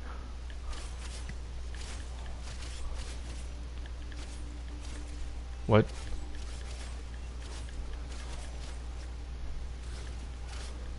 But then I'm also forgetting stances, which I really do wish that they went into a little bit more detail. Maybe like click and it pops out, so that then you can see which combo does what, because some of those actually have like a guaranteed status. Like maybe there might be a proper bit of, you know, like one combo might actually inflict slash or puncture or something. So like, oh well, this thing doesn't do slash at all, and then boom. Like, so then you're using the Jack Kusar, and then you use that one stance, that one combo in the Defiled Snapdragon stance that actually does do slash, and then that procs one of the other things, and then you just start going harder. So yeah, let me see how much fire damage do I. Oh right, and then I have this mod on, so that's also the reason why I was doing massive amounts of damage. My bad, forgot. So that's the beauty of condition overload. Yeah, so you get bonus damage for each different status that's been afflicted. So let's see. Yeah. That still hurts, and it's still crit based. And since it's slash, it's still hurting them. Except this is not how enemies in the void work. Especially because then they have that stupid multiplier on them.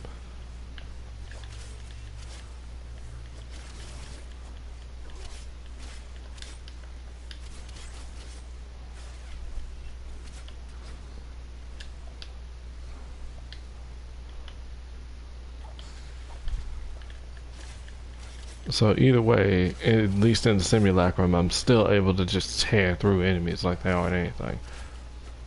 I still actually like Cyclone Kraken. It's a pretty good stance for a machete, especially given the other one that we had was Sundering Weave, and that one sucked.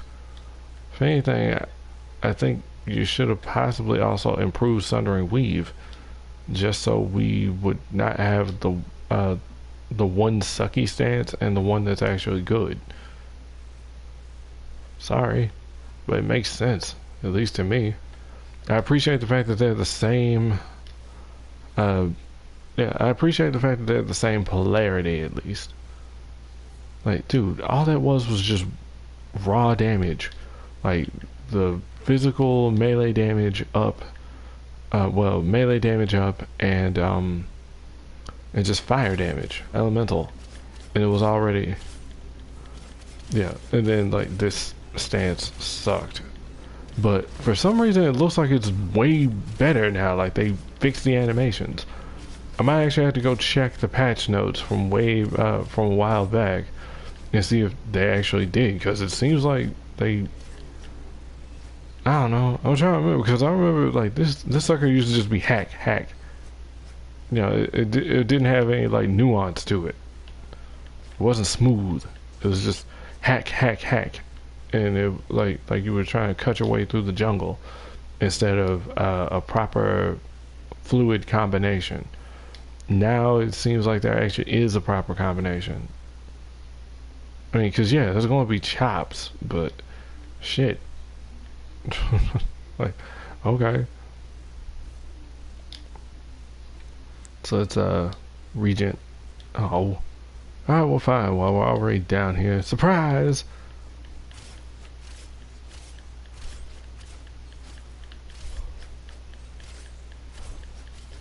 Yeah, I think they just straight up buffed the damn thing. Well, then again, um, well, uh, I mean, I think they may have actually done something with Sundering Weave. The Gazel Machete itself is already decent. It's not the best, but it's decent. And if you want to do stuff with like with status and all that, it's your go-to. Like, it's a good one to use. Now, Machete Wraith. Oh Lord. You know, I mean, hey, the original Machete was already bad, but like, just then here we go with like the Wraith trying to do what it does, and it's like, yeah. So let's see. Let's switch this into Corrosive Heat. You're not gonna do any rail jerk stuff? I would, but tired. I don't even want to deal with that right now.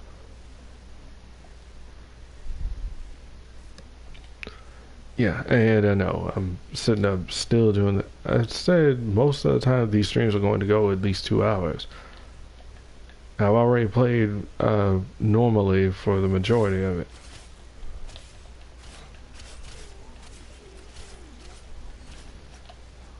Like, this sucker just gets crits, and I don't understand.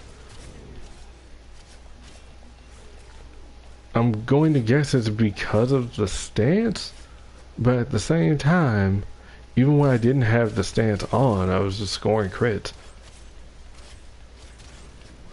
So what I'm going to do is I'm actually going to not pause the AI and see what they can do. If anything, I should probably just turn them up. Because, yeah.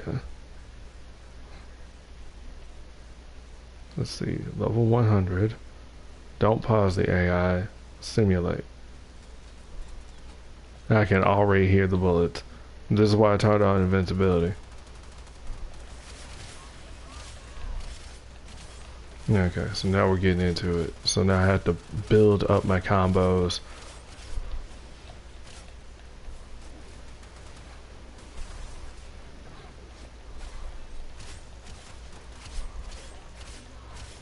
Because I'm still able to take it to him, but yeah. So this is a bit more accurate, you know, with them being level 100.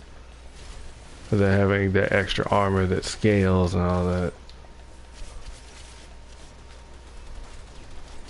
So it's like corrosive heat. If anything, the corrosive stat should have already went off and took off the... Okay, yeah, it's a tad more acrobatic than I would like it to be. So by default, yeah, I would say maybe Thundering Weave, since that works. Like, it doesn't look so busted like it did.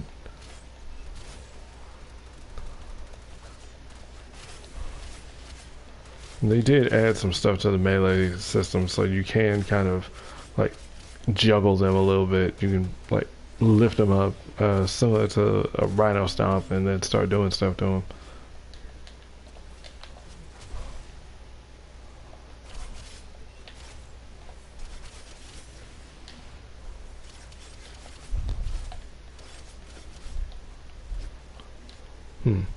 Okay. Not bad. The reason why I have invincibility on is because, well, I'm going to die. This is here for a more practical purpose for calculating damage and all that.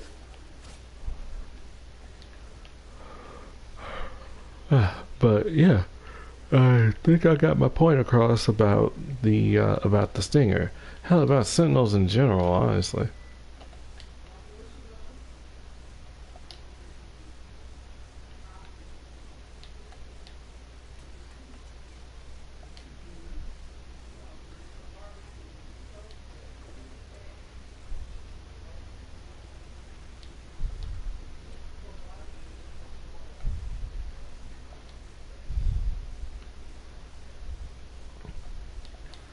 Alright, so let's see. And bam.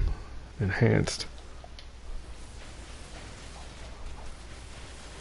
So then they should also do some stuff.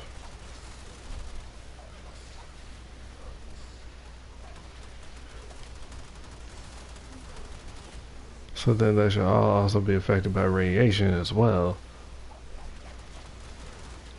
Except for the fact that, man, dude, this is not killing them.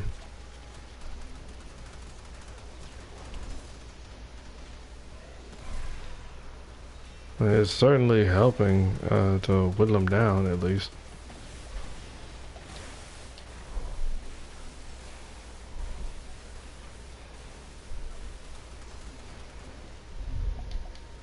If they still hallowed ground, then it shows that there's still more of it. And since I'm not really taking damage anyway, I'm not able to get the rest of it going.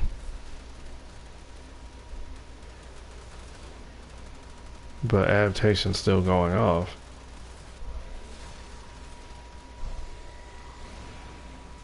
Shit.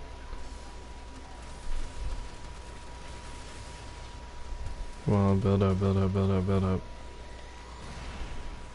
So now that they have no, now that they have no armor.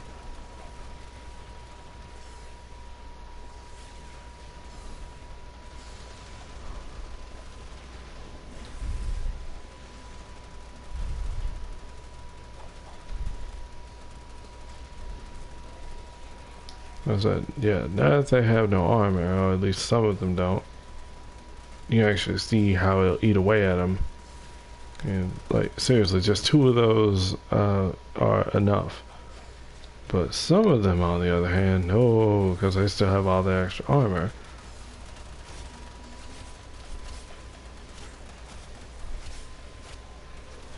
But this is where condition overload comes in. So then you throw all sorts of different statuses. You know, in this case, like radiation, gas, toxin. Although by this point, gas is just a cloud that leads to that. But then you throw down some radiation, some slash, some impact, puncture, and that just turns the multiplier up. You know, so I'm just getting like bonus damage out the yin yang, trying to tear them up. It's still going to take a while to actually whittle down some level 100 heavies, though. Oh, that was nice. Just juggled him like I was playing Tekken.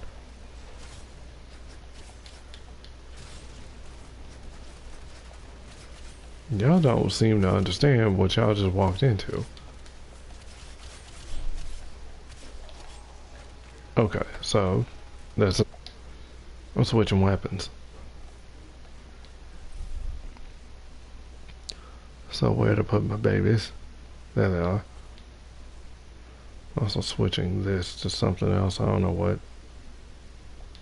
I need to go farming for the new primes. That's what I ought to be doing. But like I said, the Zaxi could work a whole lot better. The Stinger could work better. I mean, it could function similar to the Zaxi, maybe like a burst damage kind of thing. So here is the Hystrix. I should probably show you guys the build.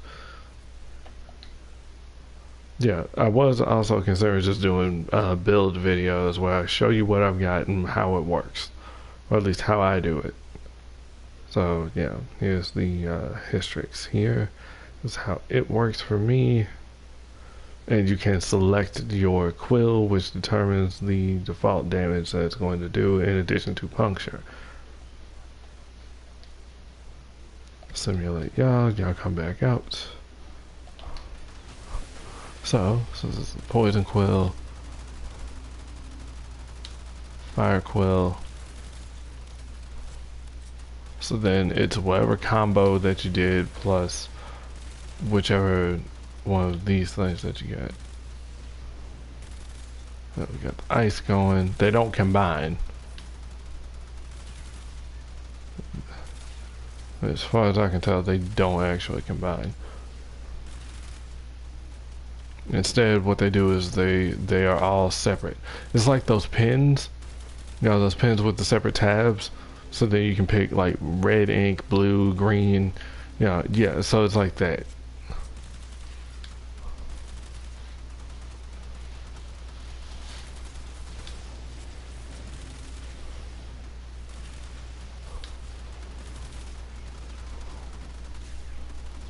See, they don't combine.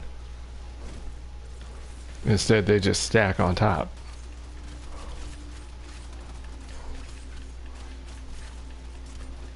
Like seriously, man, y'all just made these, y'all just made these freaking daggers so much better. I love it. This Neil is a great stance, by the way. Oh my god, yes, so much yes, all of my yes. But yeah, I would love it if you could do something like that, and then just maybe not even with the like select damage, but just this. Just do it like burst damage, and then you can just boom, boom, boom, boom, boom, hit them with toxin, and then before you know it, bam! Like the first one explodes, like the last one to hit explodes and does like a bunch of, yeah, and then it does like toxin or something like that. I don't know. I'm still trying to figure it out because it's like either you load them up with a bunch of damage and then it explodes, dealing out the rest of it, and or I don't know. I like the idea of it actually fanning the damage, like spreading it out amongst everybody instead of just the one.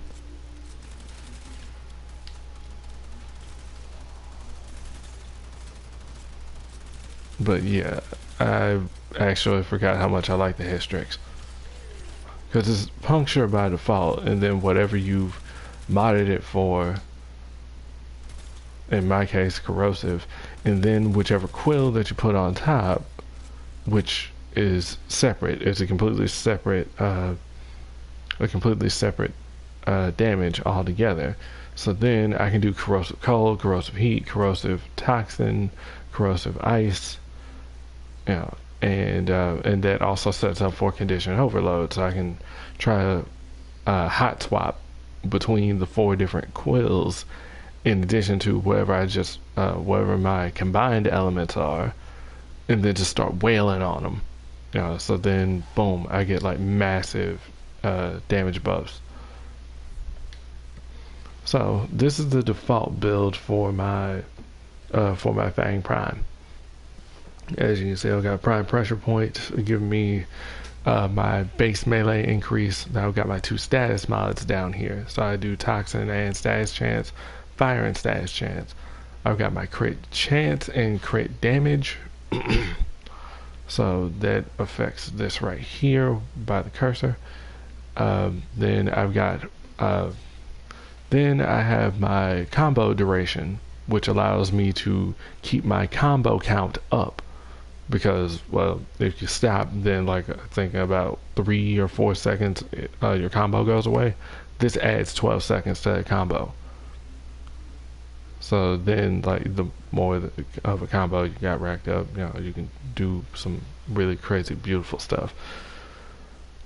So then I have what we call a ribbon mod. It's basically a lottery ticket kind of mod. No 2 ribbons are the same. You know, you can roll them for different stats. You know, it's like a grab bag. So I've currently re-rolled mine 3 times, and this is what it's currently on. I do 113.4% heat damage with plus 228.2% melee damage. So in other words, I turn my melee damage up to 11, in addition to having the prime pressure point already in it. So now these 2 double up. Yeah, so then whatever I put on, the fire damage is going to go first unless I move this like down here. They go from left to right. So then these count last. So yeah. So another thing would be me just going on and putting on, let's see, no, not condition overload. Where's weeping wounds? Boom. So then this. So these mods like this benefit mods like weeping wounds or blood rush, because then boom, blood rush, my crit chance goes up per combo multiplier. For weeping wounds, my status chance goes up. So I've got stuff like that. And then of course I made this build, which is supposed to be like a combination. Speaking of which, I could just easily swap that into Blood Rush. Where you at? Of course, what was a higher level mod, not a lower one. There it is. But Berserker gives you a speed boost on crit, so you can get in there and start whittling away at them. So because my Riven does fire damage by default, I just needed the one. Alright, so let's simulate. Yeah, but that's kind of boring because you can't die. That's not the point of this. The point is to see how much damage I can actually issue.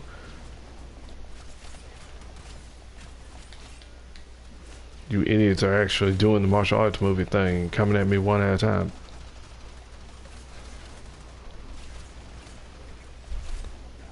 So then they also added a thing where you get like a sound effect and all that, so you can see where your and if you look in the upper right hand corner by my health and shields, you can see that yeah, there's an icon for weeping wounds and an icon for blood rush. So then you can see what multiplier I'm on. So now I've got like a 4 times multiplier for that, while if you look down on the bottom right, you'll see that my combo multiplier is at 7 times. So at this point I think I'm at guaranteed crits, and every hit that I land is going to also have status go off. So I can be a physical status, an elemental status, so I can do slash, I can do puncture, I can do my radiation. Yeah, and then if I had like more elementals, then those will be going off as well. So yeah, so stuff like that is actually pretty cool. I like it.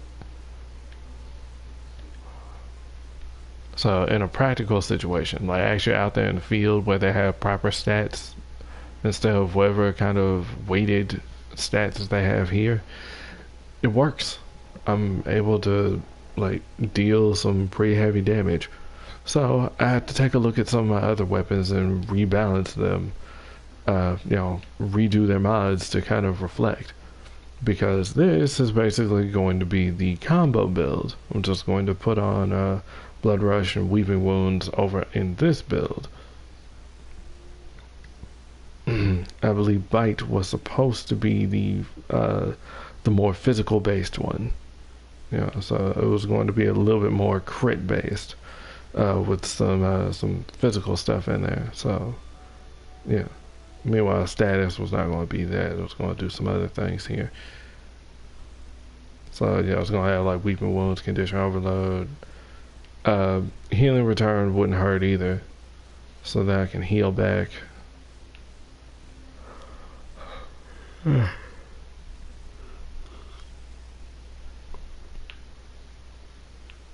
What's the Malcolm Morgan Shatter again? Right, heavy attack, wind up speed. Not bad. Okay, so radiation, and then I mean hell, for what it's worth, I can actually just go ahead and put the viral mods in and not even worry about nothing. And then I'm doing viral radiation, and then what's my status chance? 72. So yeah, let me just turn that up. And then here, yeah, my chances are already turned up anyway, but yeah. So I already have Weeping Wounds in, and we swap out into Blood Rush.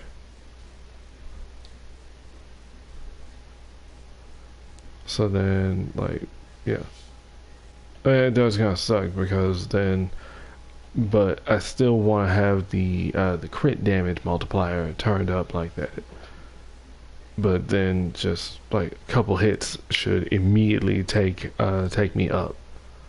I should be able to just like get back in there like I ain't nothing.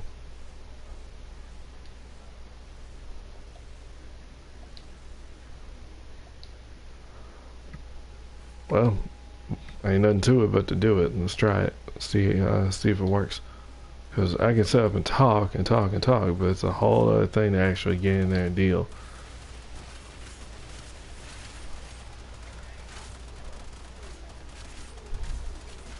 So I wanted to make a hybrid build, I wanted to make a status build, and I wanted to make a crit build.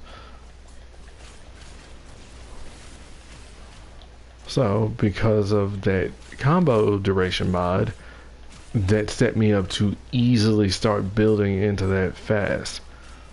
It's why if I had Berserker on, I would have gotten Berserker to go off in 2 hits. I've actually tested this out in the field. I hit 2 hits with the Mios and it immediately goes off.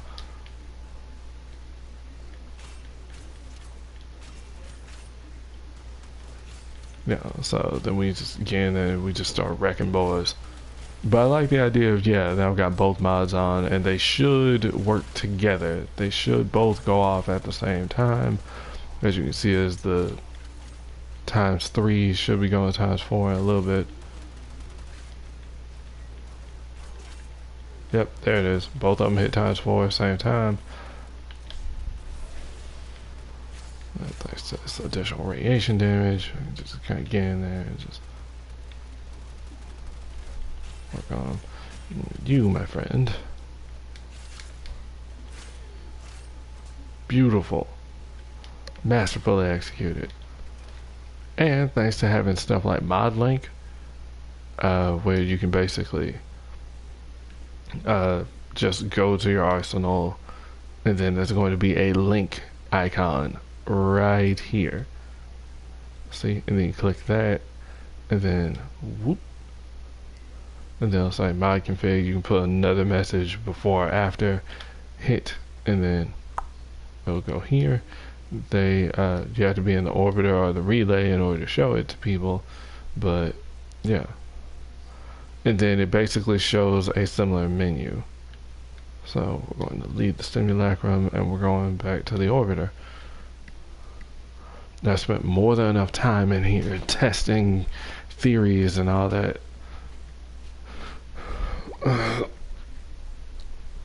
I've had my dogs and cats actually outkill me. I'm not saying I want Sentinels to be just absolutely overpowered and broken. No, no, no, no, no. I want Sentinels to be on par with their Tenno.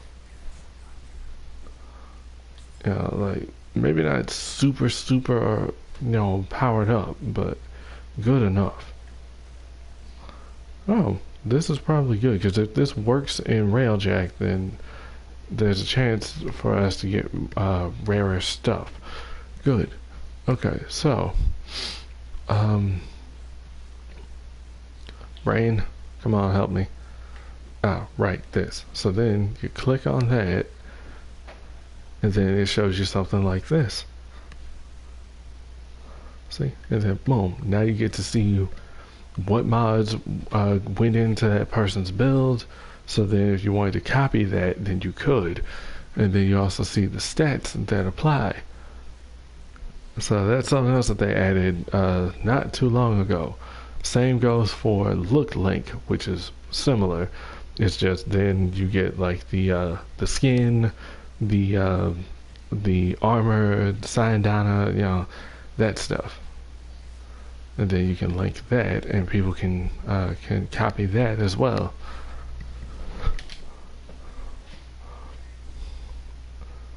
So yeah, so you can do mod links for everything. Anything that you can put mods on, you can do a link for. And then for the look link, you have to go here and then highlight the link icon. Boop. And then you can look and see. And it won't be as direct as it could. So it doesn't apply sigils, but then you can see.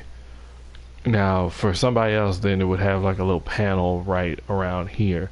Then it would say like what skin that is, like what helmet that is, the Sayandana, the armor pieces, the color palette, you know, which color palette that you used. Yeah, it's pretty cool. But I definitely approve of the mod link. It helps to show newer players or friends struggling with the build, your own build, to see what they can do. Yeah. So then for us on PlayStation, or maybe even on Xbox, I don't know, but we don't have to take screenshots and then message each other with them. Like, okay, well, I don't know what's wrong. And then boom, and then you see, well, for one, you have to put your main damage on. You gotta use your pressure points, or or like your Hell's Chamber. Well, not Hell's Chamber. You have to use your main damage. You gotta put on point blank,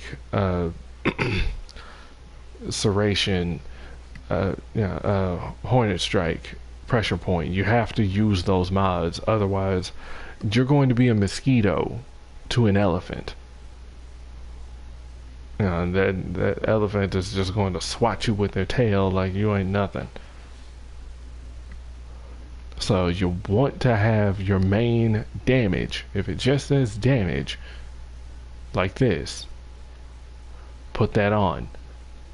Also, multi-shot for your guns, because that actually does factor into things. It might not seem like it factors into beam weapons, like the Amprex or the Synapse or the Cyanoid Gamma Core, for example, but it does. You don't see multiple beams, but they are layered on top of each other. They still factor in.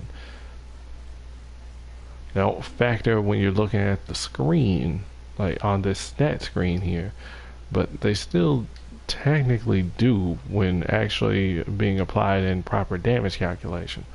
Like, as you can see here, then if I like pull this out, yeah, so you don't see like my status double or go up by percentage, but you see my base damage did, and that's what we're talking about. My base damage still factors that. Then, of course, if you're confused about, well, do I put crit mods in? Do I put status mods in? Look at your gun. Look at your gun or your melee. What stat looks like it has the higher percentage? Even more so if it's like 20% or higher. That should be a clear indicator that this is what you need to focus on. Like, for example, if I switch this with another one, see, so then it'll show like base stats now if I'm doing like the compare. So then you'll see my Amprex is 32% crit chance compared to the Opticore Vandal's 24%. That tells me that this is going to be primarily crit based compared to the 22% status chance, which, it's still going to be a good status, but if anything, I'm probably going to lean more towards building into crit. I know, I just suddenly started doing a dang tutorial. I will always go back to that. I will always refer you to that every video if I have to, for anybody who's new or interested in picking up the game but you don't understand what this stuff is. So yeah, you want your damage, your base damage, even though this is a different version of it, and you want your multi-shot. And then you worry about your physical or elemental damages. For what it's worth, we don't really worry about physical damage, like impact, slash, and puncture. Instead, we start putting on elementals because, well, they help in dealing with enemy resistances or weaknesses.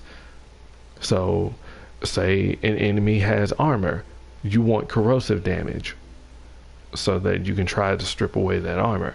If an enemy is like an infested unit, like the little guys are very weak to gas, which is fire and toxic, and that just eats away at them quick. I know this looks real confusing, but when you actually understand, when you break down why the components are the way that they are, it's kind of like the Megazord for Power Rangers. Like, each of the individual pieces look kind of weird, you know. And then when you throw them all together, it's like, what the heck is that? It's this giant fighting robot, but why is it made out of these smaller pieces? The smaller pieces each serve a specific purpose. One's an arm, one's a leg, stuff like that. So, yeah.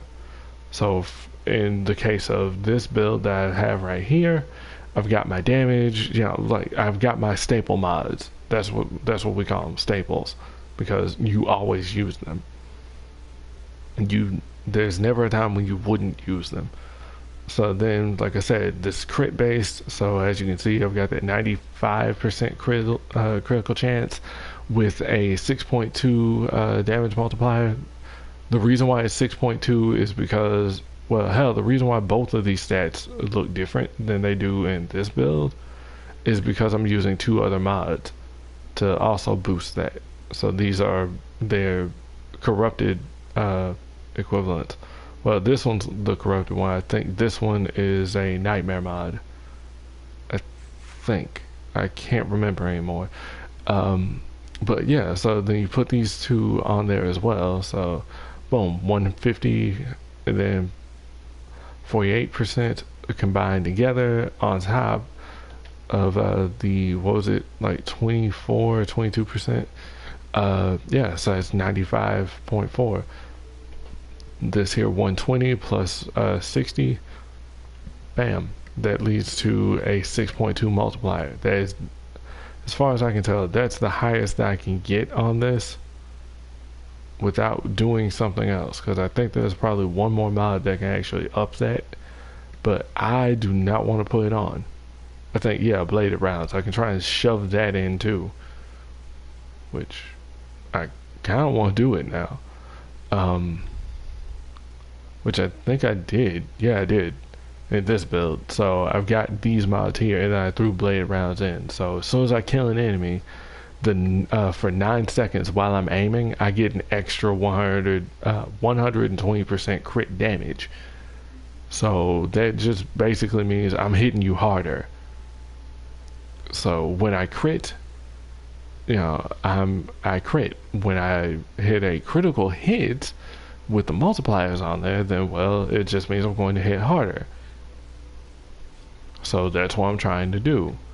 I already have an 80% chance, so that means 8 out of 10 shots, I'm bound to actually hit a critical. Since this is an arc gun and it chains to multiple enemies, like, shit. Also, if I know where to aim, I'm bound to end up hitting a critical anyway. So then this is a weaker version of this mod, but it also has like a set bonus where I get like a 5% chance to enhance critical hits from primary weapons. So then, like, that's going into more detail about stuff. So you get like set bonuses to add to things. But yeah, when it comes down to it, you want to like do like some combo stuff, like viral, cold, and toxin. Well, cold, toxin. That stuff put together, bam, viral damage cuts enemy health in half when it goes off. If it procs, if the status goes off, then yeah, you're going to be cutting health in half. And since it already does electric built in, since it's an electric gun, that goes last. So if I don't put anything else in there, like if I had left, if I put a fire mod in here, like, hang on a second, let me see. So I put thermite rounds in, then like if there's another one that can go with it, then it'll change. So as you can see, that electric went to 0 and now it says radiation. Yeah, something like that. So yeah, that's what we're looking at. So if I don't have any other element there, as long as it's, as long as the end is free, I've only got 2 other elements in there. Yeah, so now I can do viral and electric, like I was explaining before. The electric will go off and that will stun the enemy, leaving them open to taking more hits, which also means that the viral is very likely to go off and then cut their health in half, leaving them powerless against the damage over time, which will then finish off that remaining health. So yeah, it's interesting.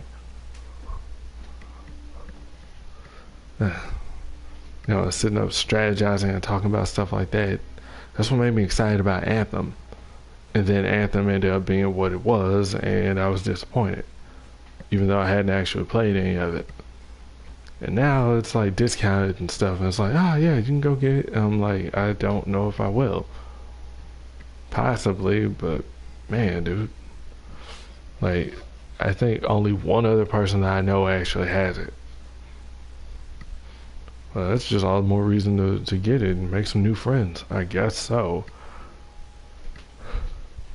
But yeah, we don't have any of that priming stuff in our game. We just hit you with whatever and it just does what it does. That you can enhance that with Warframes that can up your damage or can debilitate the enemy. So then you got like crowd control effects, so you can strip away their armor, so you don't have to have corrosive damage to do it. There's plenty of different Warframe powers and even companion powers that can actually do that, or they can up your fire rate or whatever. Yeah, it's cool. Like, there's stuff, but you have to play around with it. But when it comes down to it, it's all about your mods and understanding what they do. So then you can use those mods on your Warframes and find out what they are capable of. Because, okay, all of them could use health. Somebody could benefit more from having armor. Somebody could benefit from having shields. There you go. You put that on them, boom, you see their stats go up. Oh, okay. Then you have your ability modifiers. Ability strength, duration, efficiency, range. Yeah. So then you start messing with that, and then those do have different effects based on the Warframe that you're working with, and that's cool. You just have to do some research. I highly recommend checking out the Warframe wiki if you have any questions about it before you really start investing formula and all that to try and get your optimum build that you prefer. But anyway, I've been rambling. So I'm going to head out. So yeah, but thank you for hanging out. Thank you for watching the video. Thank you those of you who are actually watching the live stream. I'm pretty sure it was only one of you, but I hope you enjoyed, and I wish you a very Merry Christmas and Happy Holidays. I hope you're all safe with friends, family, loved ones. Take care of yourselves. Y'all be careful out there. I am hoping to stream before the new year or on New Year's, but if not, I will see you guys in 2020. It has been a crazy 2019. Best wishes. Y'all take care.